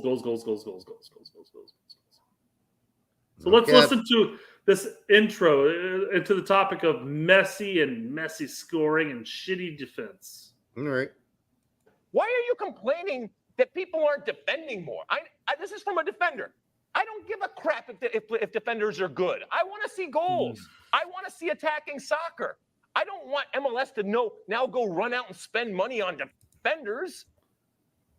All right, we're stopping at 15 seconds in. At least he's being honest. True. I'll say that much. He's like, fuck defenders. Yeah. But I mean, yes. And, from a stereotypical American standpoint, and I mean, decades and decades of receiving hate from people who aren't soccer fans. And then what is their biggest complaint with soccer? Well, most games end in a 0-0 tie. There's not a lot of scoring. Well, again, you look at the NFL when it's a low-scoring game, a couple field goals here, maybe a touchdown there, and all of a sudden they're like, well, it was a defensive struggle. It was a great game. The defense played well. The offense just couldn't capitalize. They used to say that. They don't say that anymore. Fair enough. I mean, I guess I don't follow football enough to know that. But they used to say that in the 90s and the early 2000s. It's long gone now. Games in the NFL are supposed to be 35-32. One of the Witcher producers came out and said, like, oh, we had to make all these changes to the Witcher from the source material because Americans, which make the bulk of our viewership, are stupid. And they're TikTokers, and if it's not happening within 11 seconds, and they're moving on to the next video, I think that's the same mentality, right? I think they said they had attention deficit disorder. No, they said they were stupid. He said it was stupid. Well, I don't think all of us are stupid, but I do think there's a percentage of people who are certainly stupid. Yeah. So basically, what? But I don't think it's those that people who aren't fans of the sport are saying is wrong with this sport is that we're not scoring every 15 seconds. I don't think it's because we're stupid. I think a lot of Americans have been, because of the technology, I think that they're just used to more immediate gratification. Yes. And they want to see goals. I don't know if that's always true, because I think that there were a lot of young people who were smart about soccer too. We saw it when we were leading Brickyard Battalion. They weren't like, oh man, we only won 1-0. That game was boring. No, they're like, we won fucking 1-0. Yeah. So I don't think it's across the board thing. But if they're trying to sell a show to TikTokers, probably an issue. If that's your audience you're going for. Exactly. You're gonna draw in more clicks, more views with Messi scoring all these ridiculous free kick goals and all these other goals and stuff like that than you are on a 1-0 victory, despite the fact that through that 90 minutes, it may have been a battle back and forth. And, maybe you just couldn't quite get the upper hand on the other person. Or maybe the goalkeeper made some amazing fucking saves like we saw against Sargent in their opening match on the header and shit. But it's such a I don't know how to word this. What you're looking for in a good soccer game is a good back and forth, some good shots, but you're also looking for some good defense too, and you're looking for last minute challenges that save a breakaway or something. The game can be exciting and still end 1-1. It's fine. And as Lefty Quixote says, baseball fans go crazy for no hitters. I know, because you would stay up. Strange, right? You would stay up all night if a guy was throwing a no-hitter through the fifth, Dude, 6, it- 7. all that means 8, if it's no 9. fucking hit, if it's a no hitter, that just means the other team's not going to fucking beat you. And especially in baseball, you're gonna win the match if you have a fucking no hitter, right? And it's not just the winning part, but because the no hitter is so historical. So Yeah, there's that level of it too, right? There's only no so hitters many, are great for my team. right? That's true, very true. But what it means is also it's in baseball, a no hitter is a historical thing because so few people have done it. But in soccer, you're looking for good competition. I mean, you're not necessarily looking for a 6-6 game. That can look clownish if it's done poor. A 6-6 game can look like a laugher if it's totally just clown fucking play, and it leads to 6-6. It might be entertaining. So anyhow, I get what Wallace is saying here, and I can't believe I'm saying that, but yeah. Fuck that. No. It depends, I guess, on what your approach is on this stance. If your intent is to try to draw in new fans, maybe that makes sense. You know? No, I know. I'm just saying, yeah, I get what he's saying, but I don't think the league and the teams, if they're going to spend money, a lot of it, it's going to be on midfield and it's going to be on the offense. No, I understand that completely. Because they're limited. They're limited. Worldwide. That happens in every league. Well, yeah, but they are more limited than, say, a Premier League team who can go out and get great fucking defenders and midfielders and fucking attackers. We can't. There's only so much money we can spend. So because of that limitation, MLS teams spend money up top and in the middle. They don't go out and spend all their fucking, tam and gam on defenders. They spend maybe some, but not a lot. To that point there, I would be interested to find out what the comparison is as far as the percentages from EPL strikers and attackers and their defenders compared to MLS strikers and attackers and their defenders. How similar it is, because yes, there is a difference in how much money that MLS teams can spend compared to EPL sides. But I wonder if the percentage is correlated in the sense that, yeah, you pay Holland whatever 125 million a year, whatever the fucking random number here. I get where you're going here, but you're only paying the defense something like 5 million combined across your starting four. If you were comparable in that sense, it's not. It's not. If you look at the top teams like Liverpool or Chelsea, Man United has overspent on Maguire. They've overspent by a English mile. Are fucked in that sense, aren't they? They do. Teams branch away from EPL then. If you're looking at, look at Bayern's defense, which hasn't been that great. They spent a lot of money on that. And how much money in comparison to the attackers? Is my question though, because I feel like they spend a lot of money on the attackers too. I think the ratio's closer. All right, I think it's closer. Your top two center backs, if you're Liverpool, even though, in one case, no, that guy's making a fucking lot of money. The other guy maybe less, but still, you're paying a significant amount. And yes, there is a difference. The defenders traditionally do get paid a little less, but in MLS, the difference is stark. It is more stark. Like the defenders are, if you'll notice, defenders on every team in MLS tend to be a lot more Americans playing defense and center back. It'll be interesting to see though, because I feel like the defenders are consistently the starting, at least the center backs for most teams are consistently closer to the 6-figure mark. Whereas, yes, you have your DPs who are going to be your strikers and your attacking mids or whatever.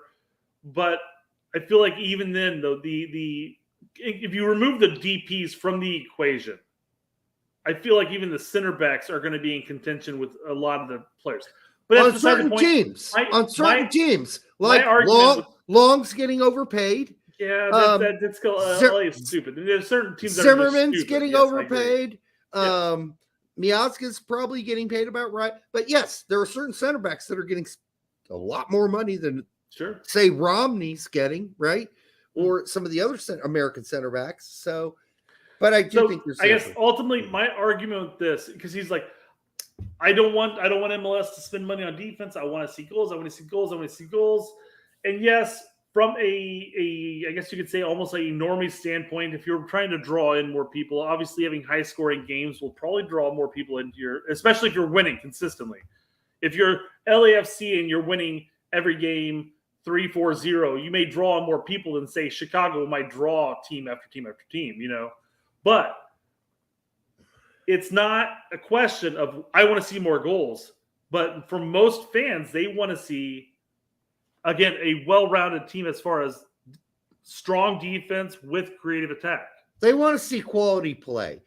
And if you are in a unnatural way, in this case, it's not unnatural because MLS has a salary cap. If they could spend whatever they want, I'd be more offended about the fact that they didn't spend anything on defense.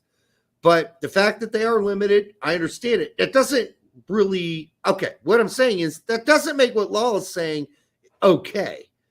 Because what we should be shooting for in the league, and this is where I do disagree with them, is a well-rounded team. Well-rounded teams with at least a quality defense or a good defense. Because if you're just like, oh yeah, fuck the defense completely, then, you know, everybody knows that this is just a joke because you're playing in a league where the defenses all suck. Yeah, I mean, that's not acceptable. That if that's where you're going with this, Brett, you're right. Well, that is bullshit. Ultimately, my point is you bring in a player like Messi who's gonna absolutely rock the league regardless. The league itself is still a growing, developing league that does not have the best talent, even within the region, quite frankly. So you bring in Messi, he's going to score goals, and that's going to highlight some of the deficiencies. Blah, words. Yeah. Ultimately, your overall goal is to improve league-wide defense while also bringing in successful attackers. Bringing in Messi and him scoring goals isn't that crazy, but you don't want to. Some of the goals that you've seen him score, he's been wide open on certain opportunities, and some of them have been phenomenal free kicks by all means. You can't necessarily blame defense on that. That is positioning. He's just lacing them properly, right? Mm-hmm. But as a whole, I don't know. It's just it's. No. That to sum it up, I mean, you want to continue to play this? Is there more? No. There's only like 50 more seconds or 10 more seconds on this. But we have a follow up after this too, though. We'll go ahead and play that. We'll edit it up. We'll do we'll follow up. That's not sexy. Nobody gives a crap about that. People want to see goals, and Messi scores goals. People do not want to see defending. Nah, that's not true. He's wrong. People would respect teams that went out, fought hard, grinded out 1-2 wins. If it's their team. I mean, there was a season where Everton won. This is back in the early 2000s. I think they won like 15 games, 1-0 all season long. No one could fucking score on them. Mm-hmm. And so I think they finished like that. Not top of the table. They were like 8th or whatever. But, you know, there is a value to that as well. If you were a fan of that team, you're like, fuck yeah, we grinded out another one. Fuck yes. So I don't know. He's being a little myopic. He's being too myopic about this. He's being sensational, is what he is. He's going for the extreme in the sense that nobody wants to see defense. They just want to see goals. Yes, people do want to see goals, but they do want to see solid play. Because we talked about the U.S. men's national team and how these 1-0 grind fests aren't great. You have to take them by a game basis. So like you're watching US play and it's a 1-0 win. Well, yeah, we got the win. That's great.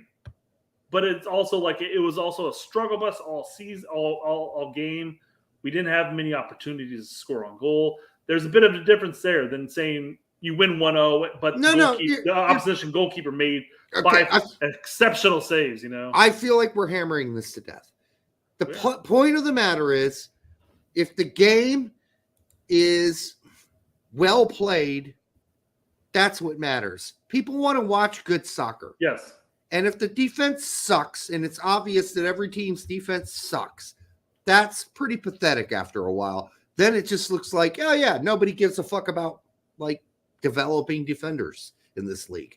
Or buying good defenders in this league. Yeah, that's pathetic. But right now, I'm saying the excuse for most teams is, hey, we spend our money on skill positions.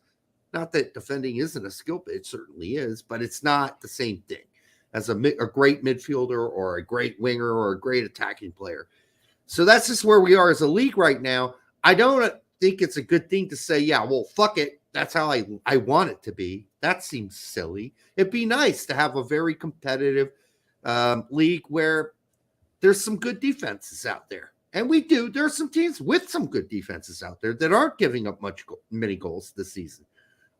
So anyhow, again, you're right to point out he's being sensationalistic there. Yeah. So what do you got, a response to this? I don't know if you can read this. I'll read it. Tack says, this is nuts. We all want to see more goals, but not by design.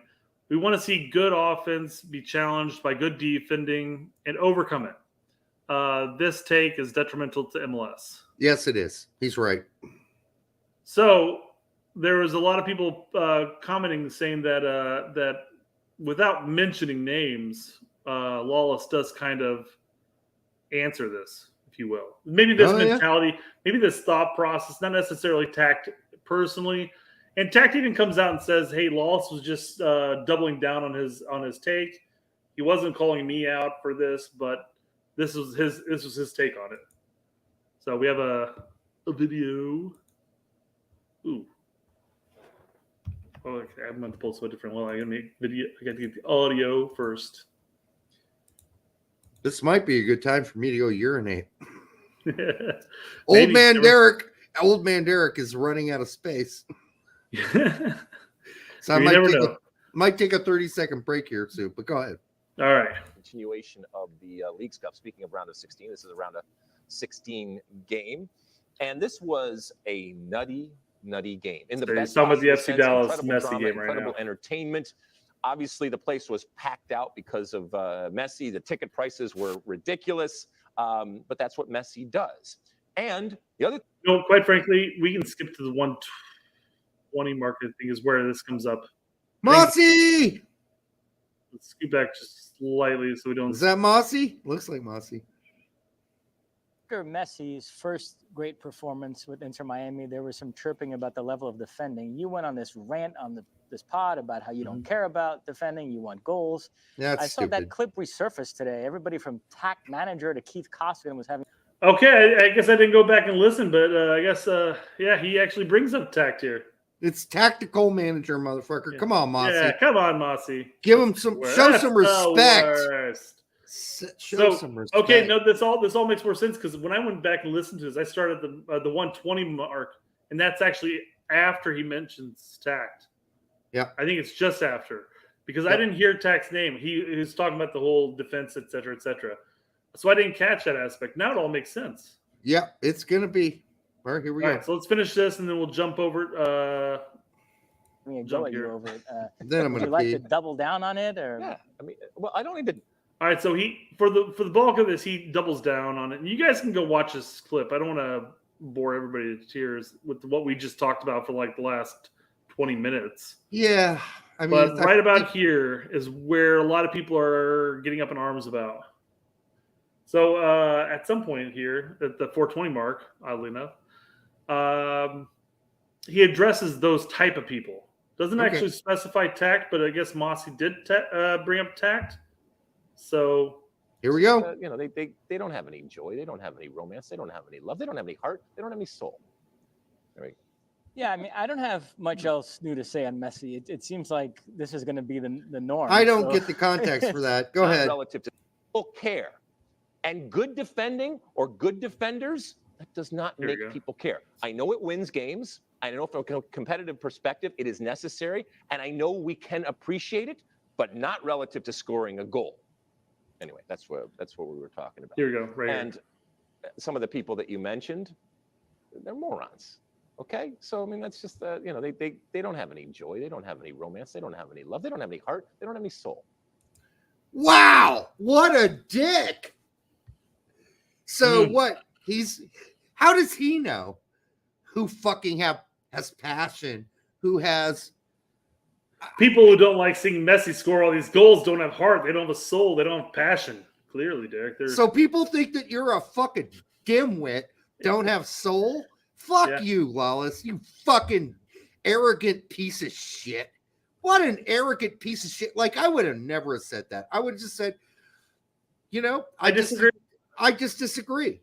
Yeah. To call them soulless is something a fucking arrogant goddamn cocksucker would do. And someone who's a fucking psychotic would say. Somebody with a mental health issue would say, oh, my critics, they're soulless. You are a fucking idiot. What a fucking moron. What are you doing, Brett? It's putting you on the solo for that rant. Yes, I agree 100%. Don't do that. Because it threw you for a loop. I killed it. Lesson learned, Derek. I won't do that ever again. Don't do that. It freaked me out. Then I'm yelling at myself. 100% though, because again, it added context. Because I know people were like, "Oh, they called you out on this attack," and I went to the markers, and I'm like, "Well, they brought up people, they quote unquote people, but they didn't say names." So you can't say, we all know what he's saying. Mossy did bring up tact. Yes. And then he said, "Hey, the people you mentioned, they're morons, they're heartless, they're soulless, they have no passion in life. They're idiots." Yeah, he just does a show every fucking night before he got canceled because he has got no passion about soccer, because he's doing it because he's making millions of dollars, or he's making a salary, you cunt, Lawless, you fucking cunt. You're making a living doing what you call fucking analyzing the game, and it's a fucking joke 99% of the time. All right, 90. I'll give you 10%. So he does it, and he's getting paid. Tack's doing it because he's got a passion about the game, and because he's not a fucking moron. And you're criticizing him and calling him a moron, or calling people like him morons. What a dick thing to do. What was the thing we were talking about the other day?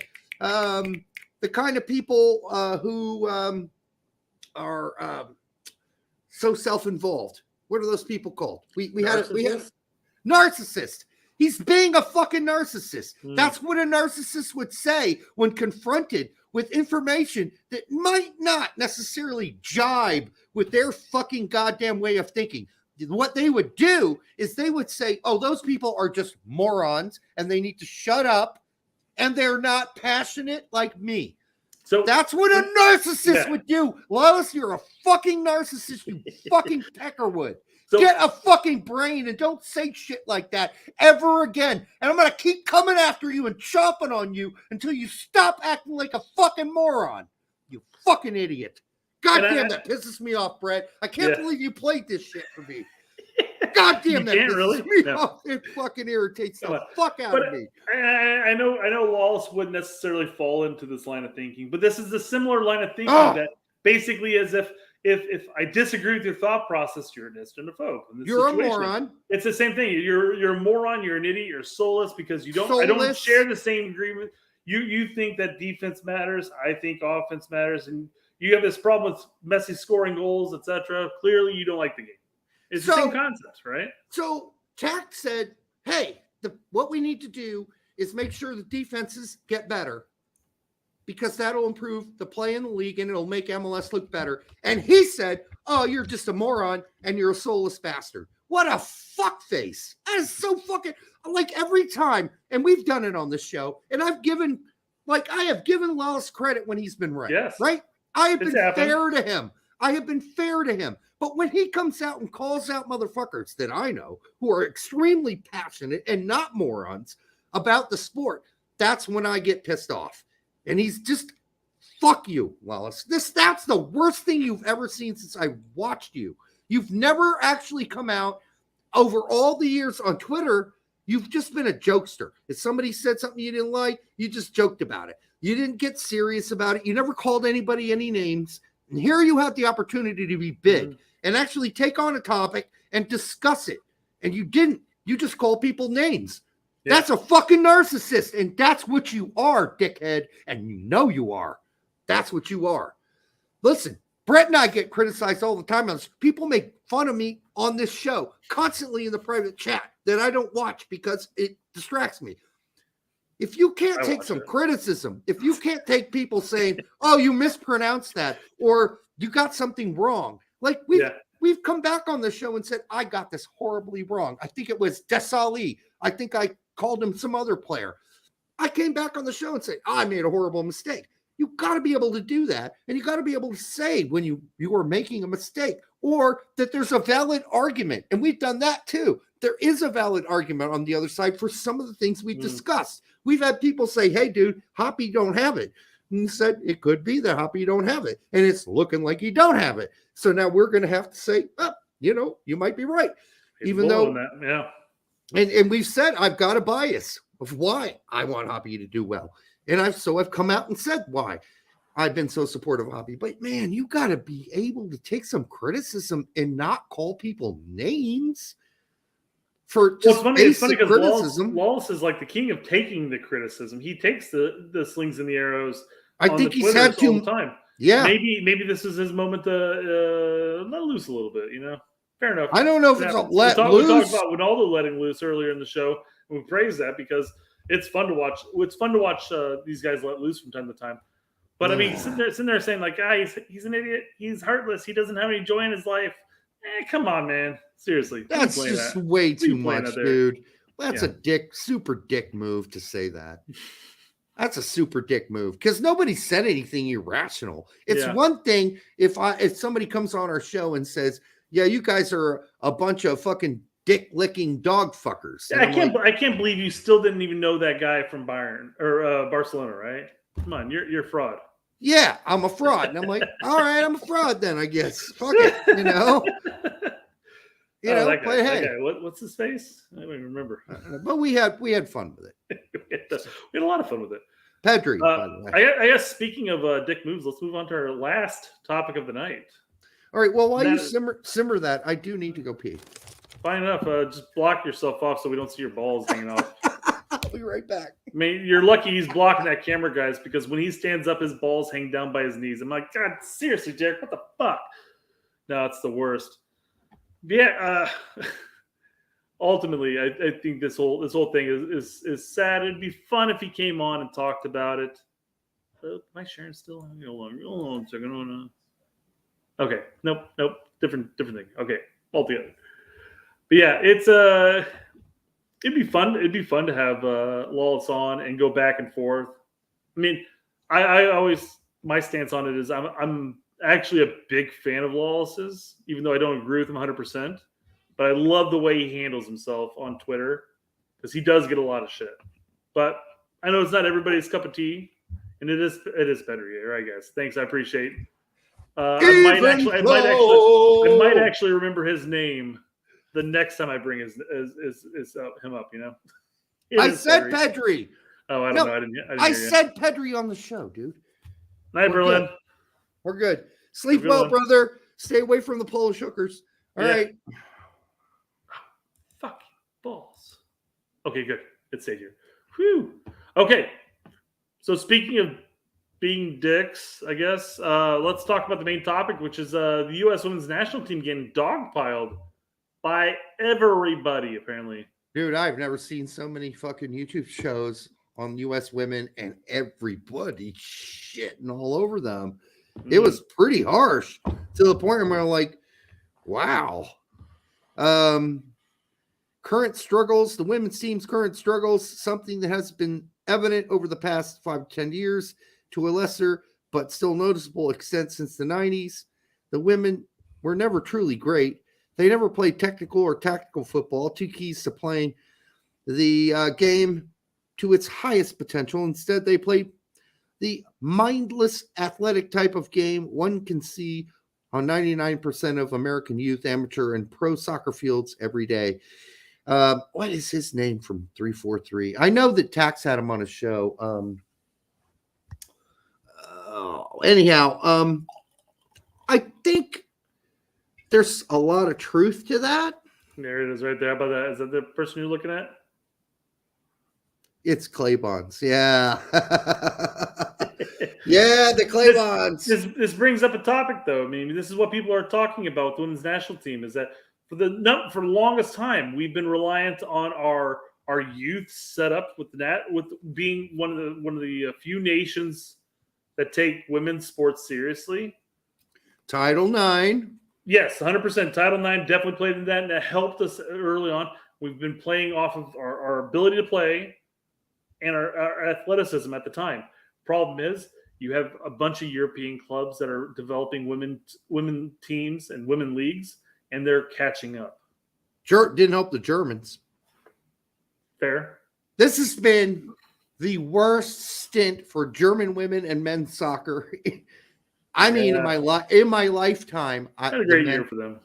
It's it's atrocious. My mom and I talk about it. We're like, how are they this bad? How is that possible?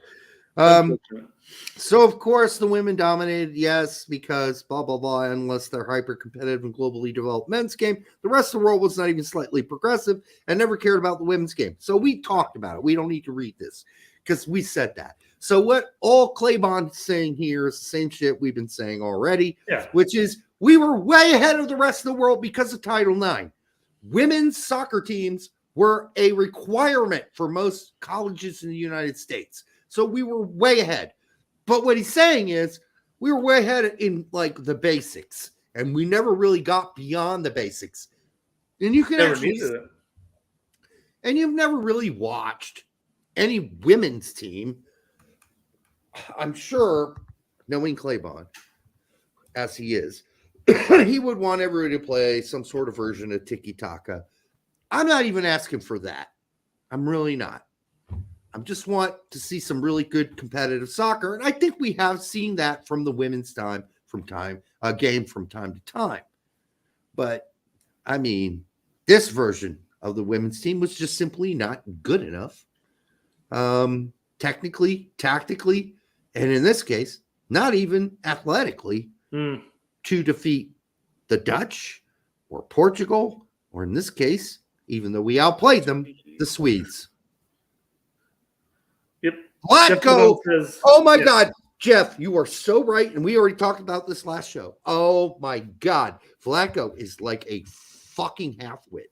How he ever got a job at US Soccer is just unbeknownst to me. Maybe he is the best pussy licker that Cindy Parlow Cone has ever fucking had. I don't know. I don't know how he did it. I don't know how he got that job. He certainly didn't earn it. And his record going into the World Cup is certainly proved he didn't earn it. He is horrible. He is like Greg, but dumber. Like if you can imagine that. He's a dumber Greg. And he's horrible at taking fucking. Except for the big difference there is that he had arguably should have been considered one of the top talents of the World Cup and fumbled it hardcore. Whereas at least Greg managed to get out of the knockout stage and played decently throughout the World Cup. Well, we weren't expecting you to get past the Dutch, all right, in the round of 16. So if we did, that would have been cream on top, Things I guess. Changed, it might have been, but yeah.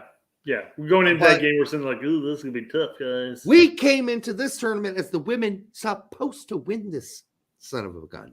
And we came and we lacked. And we were not good. And listen, the only thing I don't like about the criticism that's being piled onto the women's team right now is it seems that it's very focused on one person. And I get it. She's divisive. People don't like her. She's a fucking huckleberry. She's a chuckster. She's a laugher. She's a smirker. She is self-centered. It's all about her.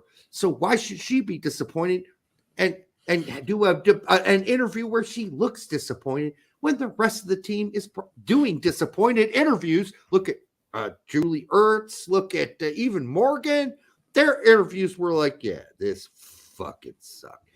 What was her interview like? This is another ironic that it happened to me. This is going to be the talk of the internet.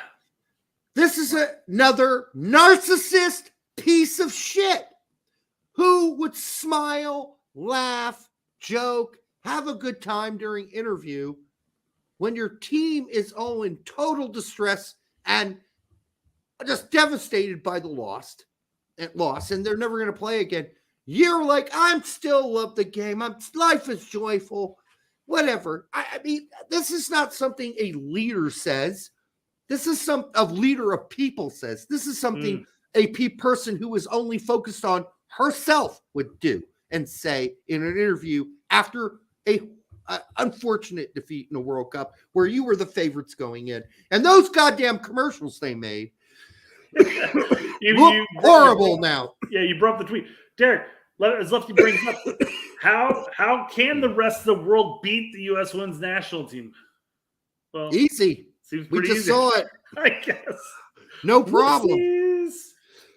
Hubris, thy name is U.S. women's national team, right? Yes, you won one game in the whole World Cup. One game.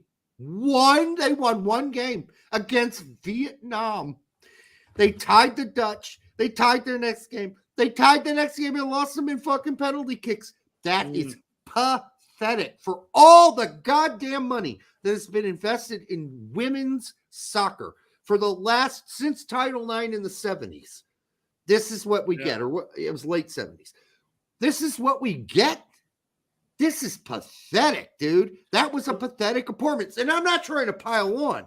It was a pathetic performance, but I think it's been too much piling on. Let's be fair, Derek. All the good American coaches went to coaching the men's team, right? All the youth men's and boys and stuff like that.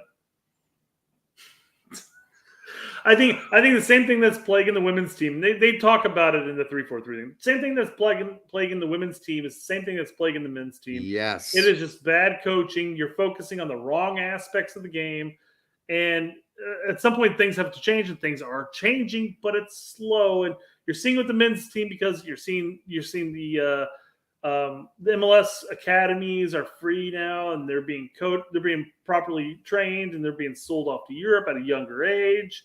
They're getting more playing time in MLS. But what do the women's team? What does the women's national team have? They have the same system. They have the women's club or travel teams all through youth, and then they go to college. Or some of them skip college. They go straight to playing NWSL or going off to Europe, which is good. That's a step in the right direction.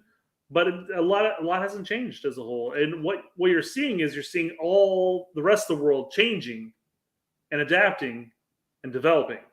So well, it's not only that too, but it was the picks for this team. Yeah. We left off one of the best fucking strikers in NWSL. We left her off, and she could have been a good backup for Morgan, who couldn't score, could barely function, wasn't playing well, didn't play well the whole tournament, and we didn't bring her.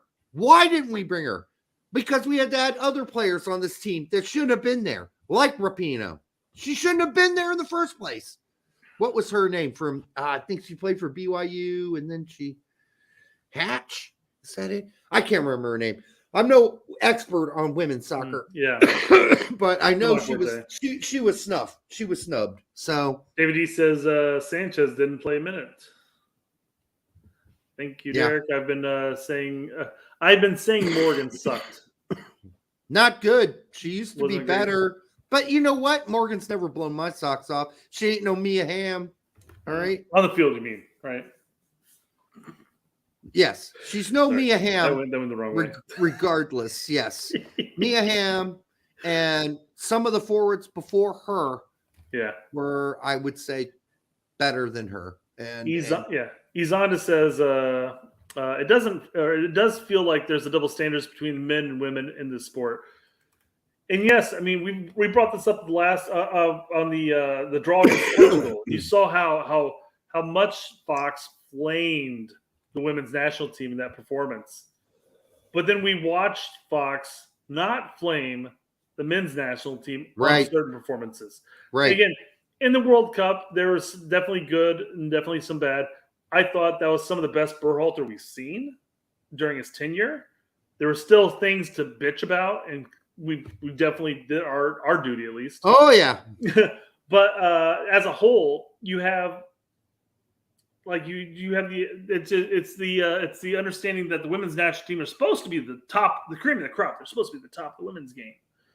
And then they flame out the round of 16. All of a sudden, everyone's like, "Whoa, fuck, that was awful. That was the worst." And yeah, it was the worst technically, But you can say the same thing about the men's team at certain points. I mean, we did have 12 men at 2018.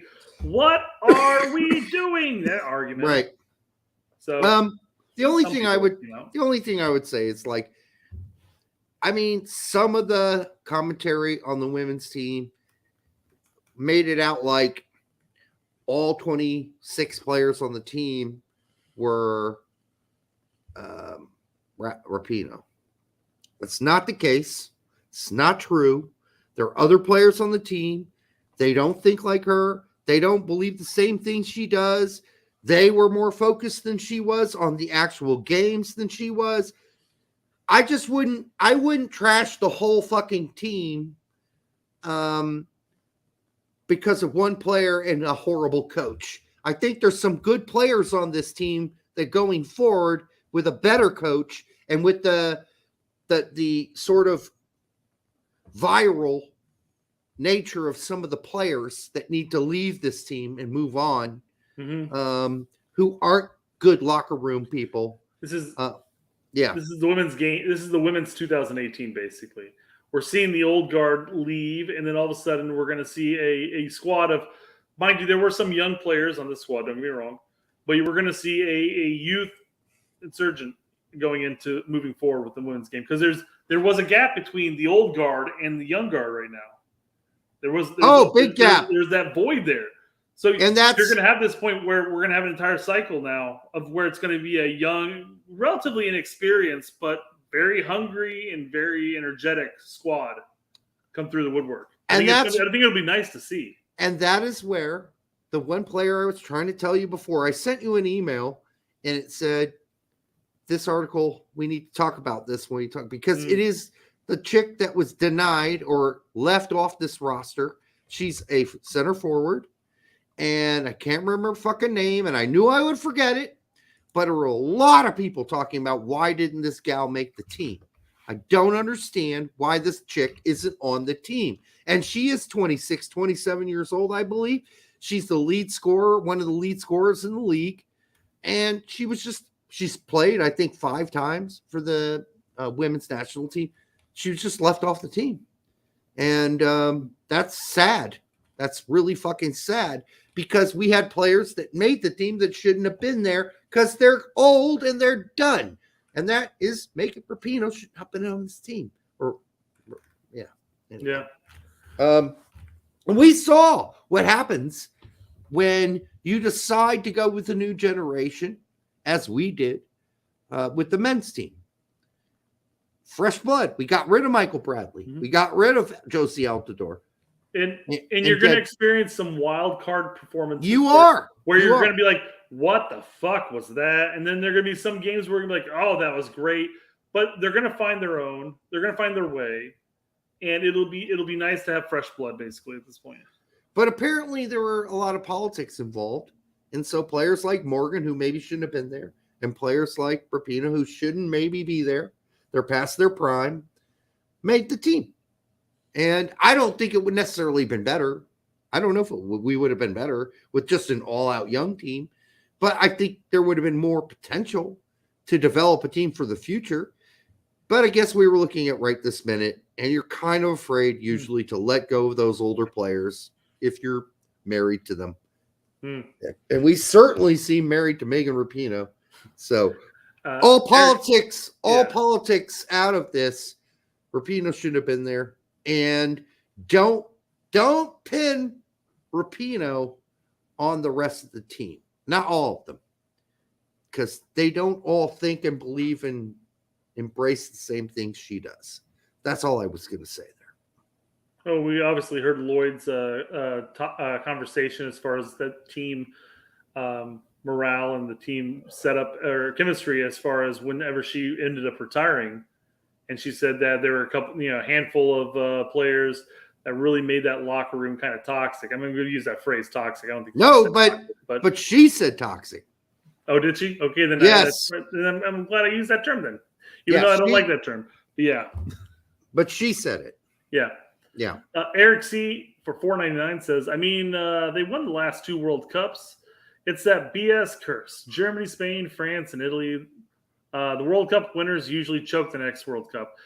Yes, in the men's game especially, that is definitely a curse. That's true. There. Yeah, for the With men. the women's game, you don't expect the women's national team to flame out the way they flamed out. They might not have won this World Cup by all means. There are national teams that are growing and developing and getting just as good, if not better. They've lost in the semis before. But yeah, exactly, 100%. Yeah. So I mean, one would imagine that they wouldn't have fizzled out the way they fizzled out in the 16s. Yeah. So, but yeah, thanks for the $4.99. I appreciate that, Eric. All right, don't kill the messenger. This U.S.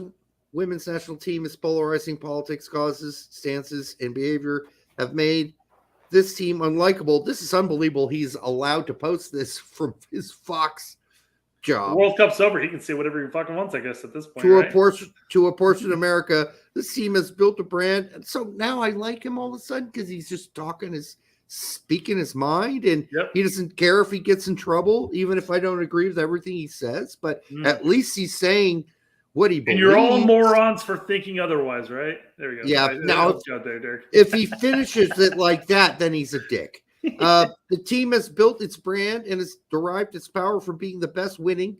If that goes away, they risk becoming irrelevant. I don't think they're going to become irrelevant. I think they'll be consistently competitive. Now, whether or not they'll be the number one national team moving forward, or if they're going to be consistently going into the finals like they have been in the past, that'll be left to be seen.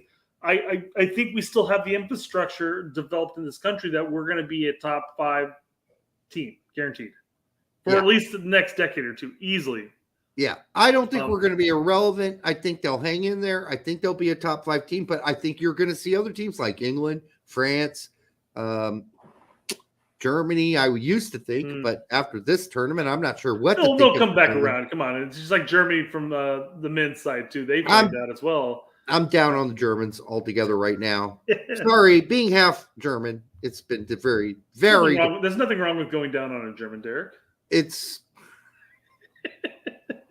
My mom's German, dude. Can we not talk about that? Well, you had to bring your mom into the equation. There's like millions of other female Germans you could talk about, and you bring your mom up after I mentioned that comment? Come on. I guess my ex-wife was pretty much German. All right. Either ways, I bring this up because yes, he's once again he's speaking his mind. This is typical Lawless. The Lawless that I enjoy reading because he's saying something that he believes. It might not be 100% accurate, but it's what he believes, and he'll take the slings and the arrows because of it. Oh, he got some. The main reason why I brought this up is there's a person, and I'm going to butcher the name here, Sherilyn Eiffel. I think is what you suggested. Yeah. So this is a long fucking thread. And if you guys want to read this thread, go read it. It's not a bad thread. She spends like the first half of it just downright destroying Lawless's comment here. And you can make arguments for or against the comment in that sense. But I wanted to bring this up because when we talk about the women's national team, this is typically what happens for the most part in all the comment sections, is that it no longer sticks just with the women's national team. All of a sudden, the men's national teams gets thrown under the bus, and they get destroyed. They get bashed. They get hit on. It's like, well, the women win the World Cup, the men don't do shit, type of thing. So I wanted to bring it up. I'm going to skip a couple because, like I said, I think she dismantles his thread nicely until we get to. That was the one right there. Actually, let's go back here. This one, go for that. Read that, Derek. Solidarity with fellow athletes and your fans. They lost after a run of winning. That is sports. You should know that. Irrelevance, the most irrelevant team in American professional sports is the U.S. men's national team. They have no tradition of winning the World Cup. Again, she's saying this with no context, i.e., that the rest of the world were hundreds of years, 100 years at least, a lot of the world into playing soccer before we decide to really seriously take it serious. And they've got a culture. They're way ahead of us.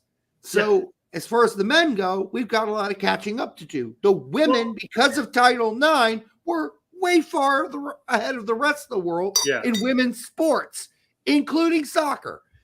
So it's not a fair comparison. How many national teams have really won the World Cup for the men? There have been a very handful, maybe just slightly more than a handful. Germany, Argentina, Brazil, Italy. France, Italy. It's not many. It's not many. That's the point. Is you have very few national teams that have a history of winning the men's World Cup. Fucking Holland has never won a World Cup, and they're have some of the best players in the world. David says 8 with question mark, and then Regilio says Regilio. England has won. England invented the game. They have won one World Cup. So ultimately, my point is that whenever there's an argument about where the state of women's soccer, and stuff like that in the States, for whatever reason, it opens the door for the U.S. men's national team bashing. And yeah, it's the strangest jump on the argument, because we're not comparing the two. No, we're not. And that's not the point of the argument. They're not comparable. The Lawless's point was that the women are not growing the way they need to be competitive moving forward, and they stand a chance of being irrelevant in the future. That's what he said his work. He's wrong about the irrelevant part. That's where he fucked up, and that's why he's getting in trouble here. And this is, unfortunately, it's taken Mrs. Eiffel down the wrong track. That's the thing. She was perfectly fine for about 5 or 6 of those posts, and all of a sudden it turned into U.S. men's national team bashing to propel the women's national team. Yes. Women's have 4 World Cups. Congratulations. We've talked about the competitiveness in the women's game for the last 2 decades ad nauseum. I don't feel like jumping back to that. Because there are other topics here. There are other ones we're going to talk about here. So keep reading. God help us. They've even become spotty on even qualifying. Yeah, I mean, do we need to read this? She's just spotty at qualifying. They've gone backwards from the terrific momentum in the 90s and early odds. They're often embarrassing and lack of speed and failure to master the fundamentals of the game at the highest level. Chris back. Yeah, she's just out of her league at this point. She's out of her league. That is not what the problem is. She does mention here they are plagued by mismanagement, incompetence, leadership, and nepotism. I will agree with her on this. But that's the same thing for the women's team now, too. Yeah. But I mean, come on. There's zero reason for why she had to post 1 to 2 of her posts in her thread, this long thread, talking about why she thinks Lawless is wrong with the women's national team, just to bring down the men's game. Yeah. And she's wrong about it. She's wrong. So, well, listen. Sorry. The men's team have plenty of problems, but they have nothing to do with the women's team. And comparing the two based on their histories and based on the history of the world and the way things have developed in the world in soccer between women's soccer and men's soccer are so vastly different. They are not comparable. Yeah. Stop it. Jeff Pettibone. A lot of fans of women, not of women's soccer, easy to bash. That's when the politics come back in, and the women's bashing comes in, and I stop listening. So and that's what happens. So it starts with Lawless's comment. Then she comes in and says, "Well, the men's national team failed to lose or have no winning history behind them." Blah blah blah. And then all of a sudden, you have a bunch of the men's national team fans coming back and bashing the women's game. And I agree with Jeff. At that point, that's when I fucking tune out. It's because we live in a goddamn world without context. Nobody does their fucking homework. Nobody pays attention to the history of anything on either side. They just fucking flap their lips without actually doing any research and finding out why there's such a difference. What, the women are just so much spectacularly better than the fucking men? Because why? Did you ever sit down and ask yourself why they've got such an advantage against the rest of the world? No, you never did. So you're a fucking, again, going back to Lawless, then you haven't done your fucking research. I was going to say moron, but I didn't say it. All right. Like, you got to know the fucking history of the sport. You got to know why the U.S. women were so far ahead of the rest of the world. If that isn't evident to you, They're why just they naturally would be, gifted talents, Derek. That's why the rest of the women don't stand a chance. if it isn't evident to you why the women were so far more ahead of the rest of the world in soccer, then you haven't studied the sport. If you are wondering why the men are so far behind the women, then you haven't studied the fucking sport, and thus you have no right to even fucking comment on this topic because you don't know what happened and you have no fucking context for making comments. And when you don't have context for making comments, you come off looking like a jerk or an asshole. Purposely being obtuse about it. Yes, it's so irritating. And this is what we deal with all the time. We deal with people who don't live. They live in a black and fucking white world. Guess what, motherfuckers? The world isn't black and white. It's filled with millions of facts and millions of fucking pieces of information that you have to fucking gobble in to learn before you make a stupid, arrogant comment about comparing the men and the women's teams. It's ridiculous. Yeah, there's 50 shades of gray out there. It's not just black and white, guys. There's probably more shades than that. Honestly. I mean, but it's only so many of those grays will, smack your ass when about to have sex, right? I don't have any idea about that. That's a book. That's a book for women, Brett. I didn't read it. You got to know the context behind the book without having actually. I know the context of the book. I know what the book's about. I didn't read it. I've just read summaries of it because it's not. Listen, that was a major bestseller. That book for women, not for me. I'm not a woman. I didn't purchase the book. Next you're gonna say you didn't read or watch the Twilight movies or books, right? I didn't see the movie. Right? Twilight Zone. Watched lots of those. Fair enough on that. Yeah. All right, Derek. We are at 2 hours and 20 minutes in. We have not talked about the Yanks abroad. Do you want to run through those real quick? Oh my God! Yes, I guess we better. Hold on, real quick before we get to that. I missed this super chat. Yeah, this is back during the Messi talk. Kramachi is what, 18, 19 years old? Yeah. So yeah, he's getting paid diddly poo, and yet he played amazingly last night for Miami. Damon scored a goal or assisted a goal and scored a PK or something like that. He scored one of the PKs. Yeah. But he also partook in one of the buildups of the goal, one of the goals too. I thought. No, he was very good. He was very good. He's a future player. He is American, or at least he's American eligible. Yeah. And that is from Spencer Dirty 469. And you know he's dirty because 469. There you go. But thank you, brother. We appreciate it. that. Sorry I missed that earlier, man, but I came back. I appreciate everybody hanging through these videos when I lose my shit. Because tonight's been half the reason. Tonight's been particularly irritating for me.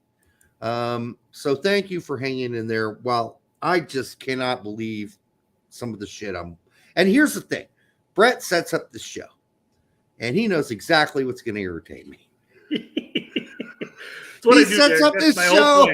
You give me a title and I start combing the internet looking what is Derek going to bitch about next? This will be good. Brett, somehow he's like, let me see how much I can piss Derek off tonight. Let me pick out the exact clips that will fucking trigger him to fucking go on a rant. I mean, listen, this is not planned. We sit down and we say, we're going to do A, B, C, and D, E, and F tonight.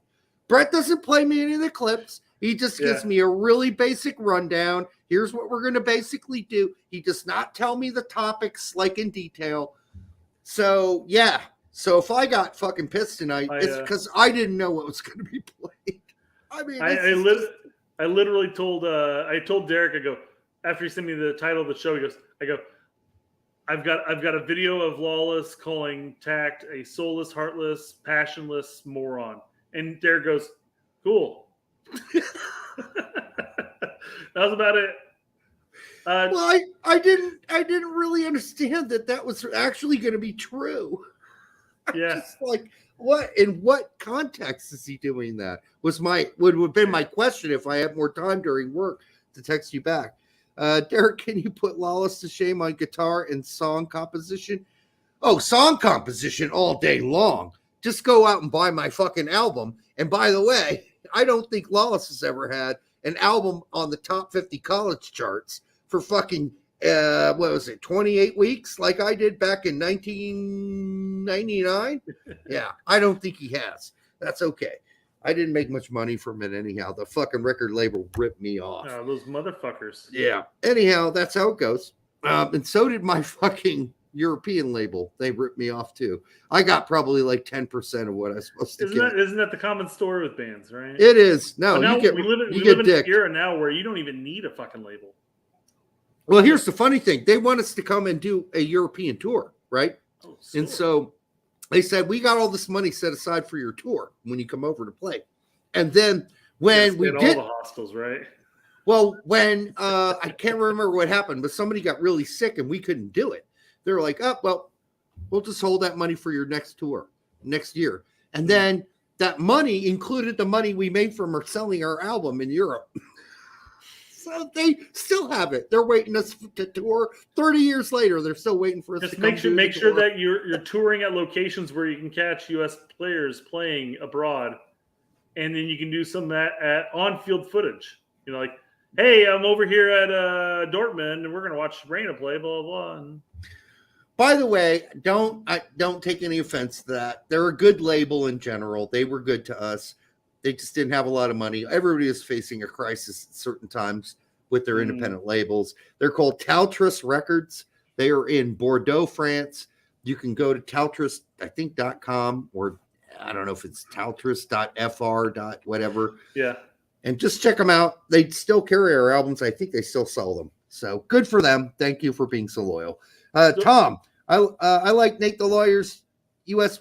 Women's National Team lawsuit explanation, put into context how much they're supported financially nowadays. Yeah, you know what, Tom, I watched that too. He's got a couple of videos. Nate's got a couple of videos actually out, and they're all good to watch. Let's just say the women are doing pretty good. I mean, listen, they're doing good. They won. In their eyes, they must have really struck gold, and they're making a lot of money. And I'm not going to say what I think about it right now. Because listen, if you get in a negotiation with somebody and you win the negotiation and somebody else caves in, I guess they just caved in. So you win. What am I supposed to blame them for it? No, I'm not going to blame for it. I blame the people who caved in, right? I mean, I'm not going to even blame both parties if you want. I'm not going to blame the people who caved in either, because I don't really care in the end. Jose Lopez, 199, just got here. Sounds like it was a good one. Yeah, sorry. Yeah, I had a few moments there. Derek, again, that's what everybody comes for. They come for the moments. So probably had some blood vessels. Stop apologizing for giving what the people want. Yeah, I probably had some blood vessels popping there on some of these. But you were never angry during any of it. No. I mean, listen, I'm not losing a goddamn. You might have been angry during the whole tact and Lawless calling him a moron because, I mean, again, he's personally attacking a friend of ours. Yes, but I mean, all the other outbursts in episodes past, you were never really angry. No, but I wasn't even angry with that. I mean, I was irritated. Let me put it that way. But I'm not losing a lick of sleep tonight on any of this. I'm gonna go sleep like a baby tonight. I appreciate that, man. Listen, I do not lose any sleep over anything that goes on this show, unless I wake up in the morning and there's some clip of me on Twitter that somebody else put up, and I'm like, oh fuck, what did they put up? And then I'm like, oh fuck. No, I don't think it's like 500,000+ views. Yeah, that was crazy, dude. That was absolutely insane. I wanted just a fraction of that 500,000 impressions to come over to YouTube and actually watch the video. I just hope they get all the context of what I say if they ever clip again, and make sure they get all the context before they put the part where I call Lawless a narcissist. Because he is. He's a fucking narcissist. He's a classic narcissist. That's what he is. All right. What else we got? We're done? We got, if you want to go Yanks fuck. Real quick. Yeah. All right. So Sargent went 90 with Norwich, which we've already talked about. Solid performance, yeah. DK was injured. Dwayne Holmes is now with Preston North End, and he went 20 in the tie. He got an assist, though, that tied up the game, Dwayne Holmes. Not that he's ever going to play for Berhalter again, because as you all well know by now, he and Berhalter did not get along when Dwayne Holmes came and played for the U.S. men's national team. Charlie Kellman, out of nowhere for me, started for QPR. He went 45 and got yanked in a 4-0 loss versus Watford. Not so good. Hold on, real quick. Larry says EPB and Champions League. Yeah, but he's playing in Greece, man. I'm sorry. I can't get over that transfer still. Larry, what I need you to do sometimes is just look at the context of what's happened to EPB recently, and going to Panathinaikos. What the fuck was it? Anyhow, going there to Greece.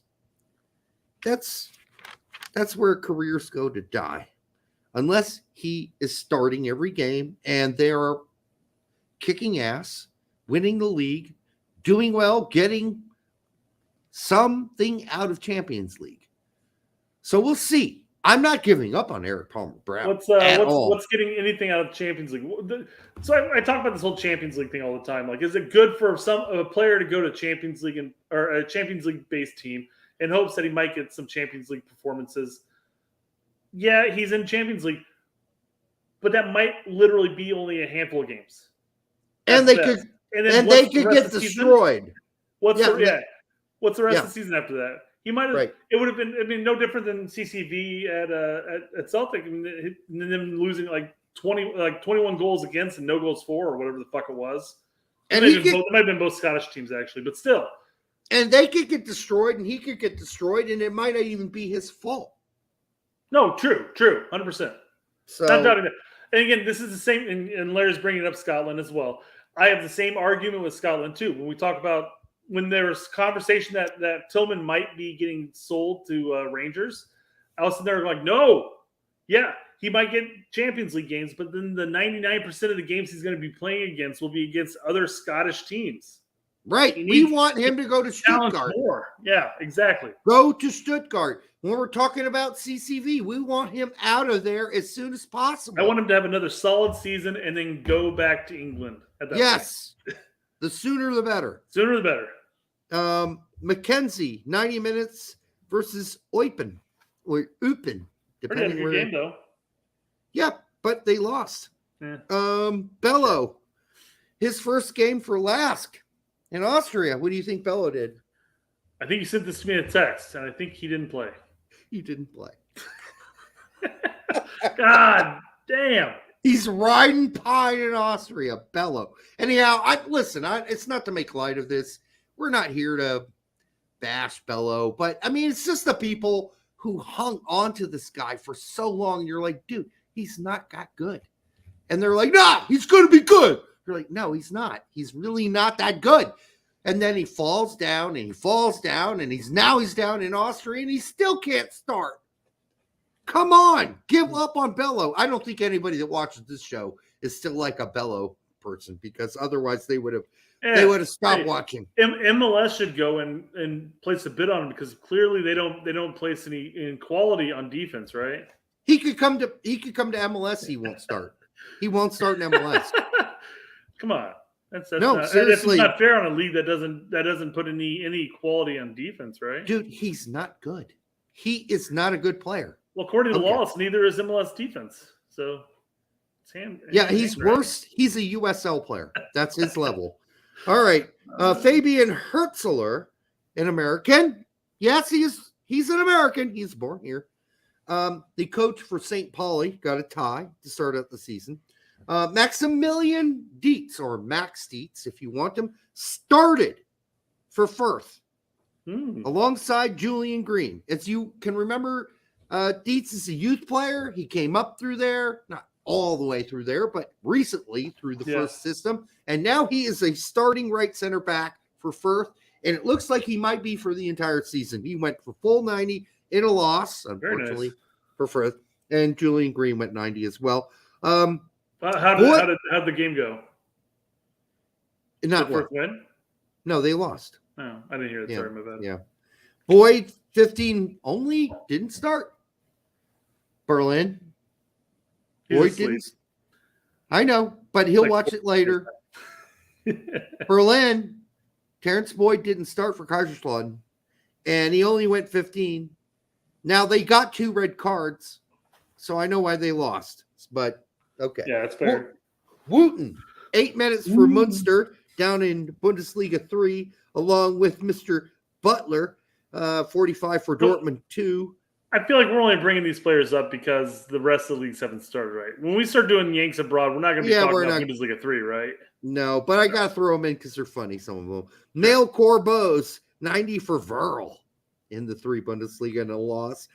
Joseph Richards in the 18 for Sandhausen.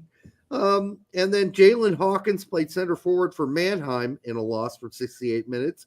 Joe Enox is back and coaching, baby. Oh, shit. Joe Enox is now the coach of Regensburg, and they had a tie in 3 Bundesliga. CCV went 90 in a win. Joe Effort went 2 minutes for Motherwell in a tie. Dante Polvara went 90 for Aberdeen in a 0-0 tie. Scally played a friendly.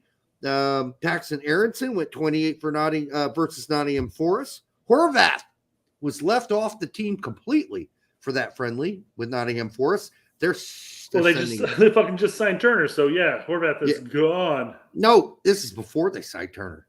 I think it was in the works. I think he's pretty much doesn't. Yeah, they already like we're going with the other guy. We're gonna load your ass and hopefully sell your bitch ass. Yeah, Gooch went 3 for Sunderland in a loss in the championship. Sam Vines. You said he went 3 minutes. Only. Yep, that's it. Yeah, they signed some new players. Yeah, that's rough for the end of the season captain. Yes, it is. That's it really is. Yeah. Sam Vines, 20 for Antwerp in a loss. Brian Reynolds, 84 in a loss for Westerlo. Otis Sowie, what do you think he did? Modeled in England or Roma. I mean. Otis Sowie was not even in the stadium for Club Bruges. He's still with Bruges too. Oh my God, that's so embarrassing. Jonathan Amon. He's playing in Denmark for Lyngby. Anyhow, he played the whole 10 minutes. Johan Gomez, 45 minutes for Ingolstadt in Bundesliga 3. No. Johan Gomez, 45 minutes in Bundesliga 2 for Eintracht Braunschweig. Now, that is Braunschweig. If you know that, that's where your liverwurst comes from. It's also called liverwurst. It's called Braunschweig. It originates from that region of Germany. So that's where he's playing now. So he's moved up a level, has Johan, and he did get 45, but they lost. Ryan Malone, and that is Jonathan Gomez's older brother. Yeah. Ryan Malone went 90 for Ingolstadt in a loss in Bundesliga 3. Duvi Ikoba, he's a center forward. He went 45, got an assist for ZTE in Hungary. They got a win. That's one of the better teams in Hungary, if you don't know that. Kobe Hernandez Foster. Remember him from Wolfsburg? Yes, I do. Oh, well, he's now playing for HamKam. He's playing for HamKam down up in Norway. They lost. I hear some of these names, and I start to think that Chicago Fire and those San Jose Earthquakes aren't bad names anymore.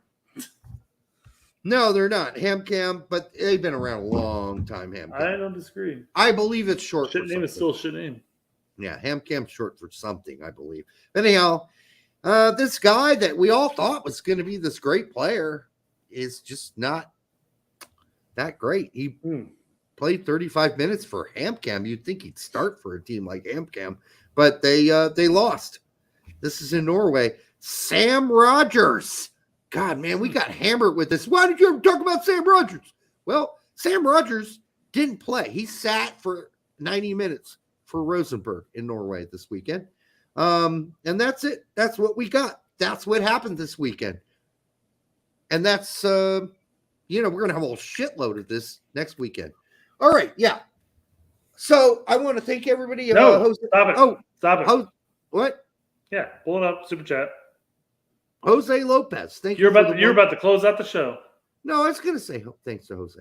Oh, $1.99, brother. Thank you so much. Boy gets mad respect. Shouts out to Berlin. Man, what is Berlin like a superhero on this show?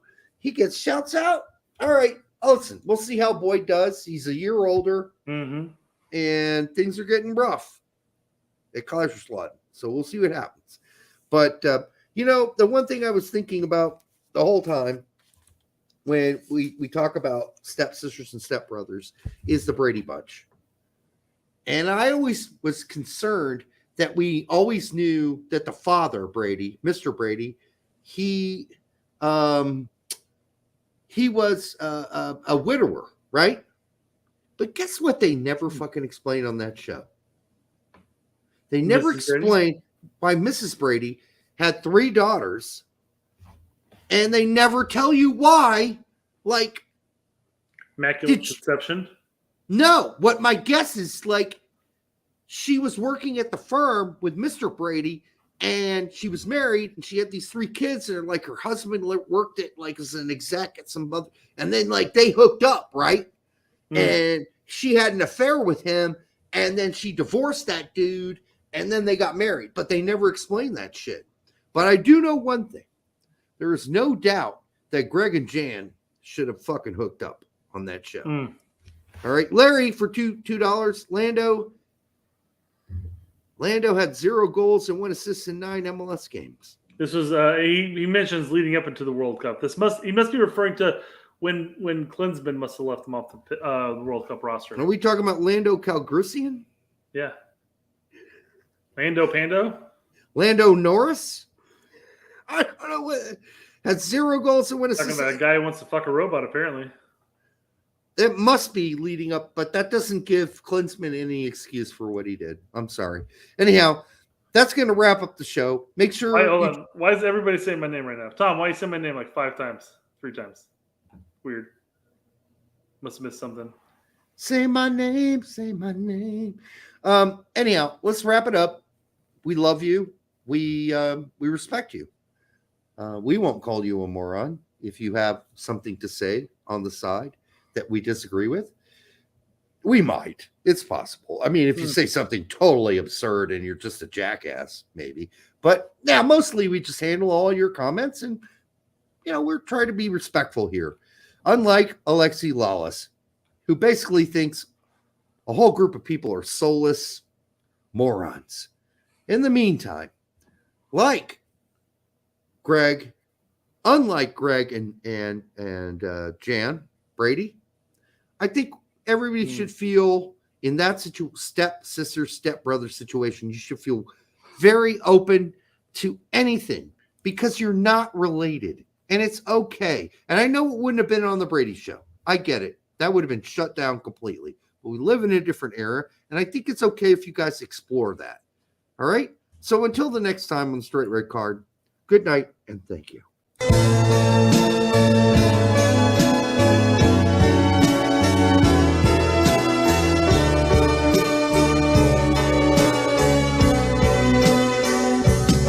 But she's a trap. She's an unsung novel. Turn a lap and get your whole world dazzled on the line, or a phone call with or without wine.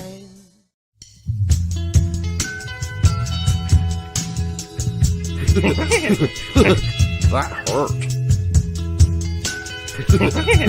I'm tuned in like crazy, and I'm pretending like I know what they're doing, and I'm articulate and intelligent. Greg's a bitch. That's all. I find them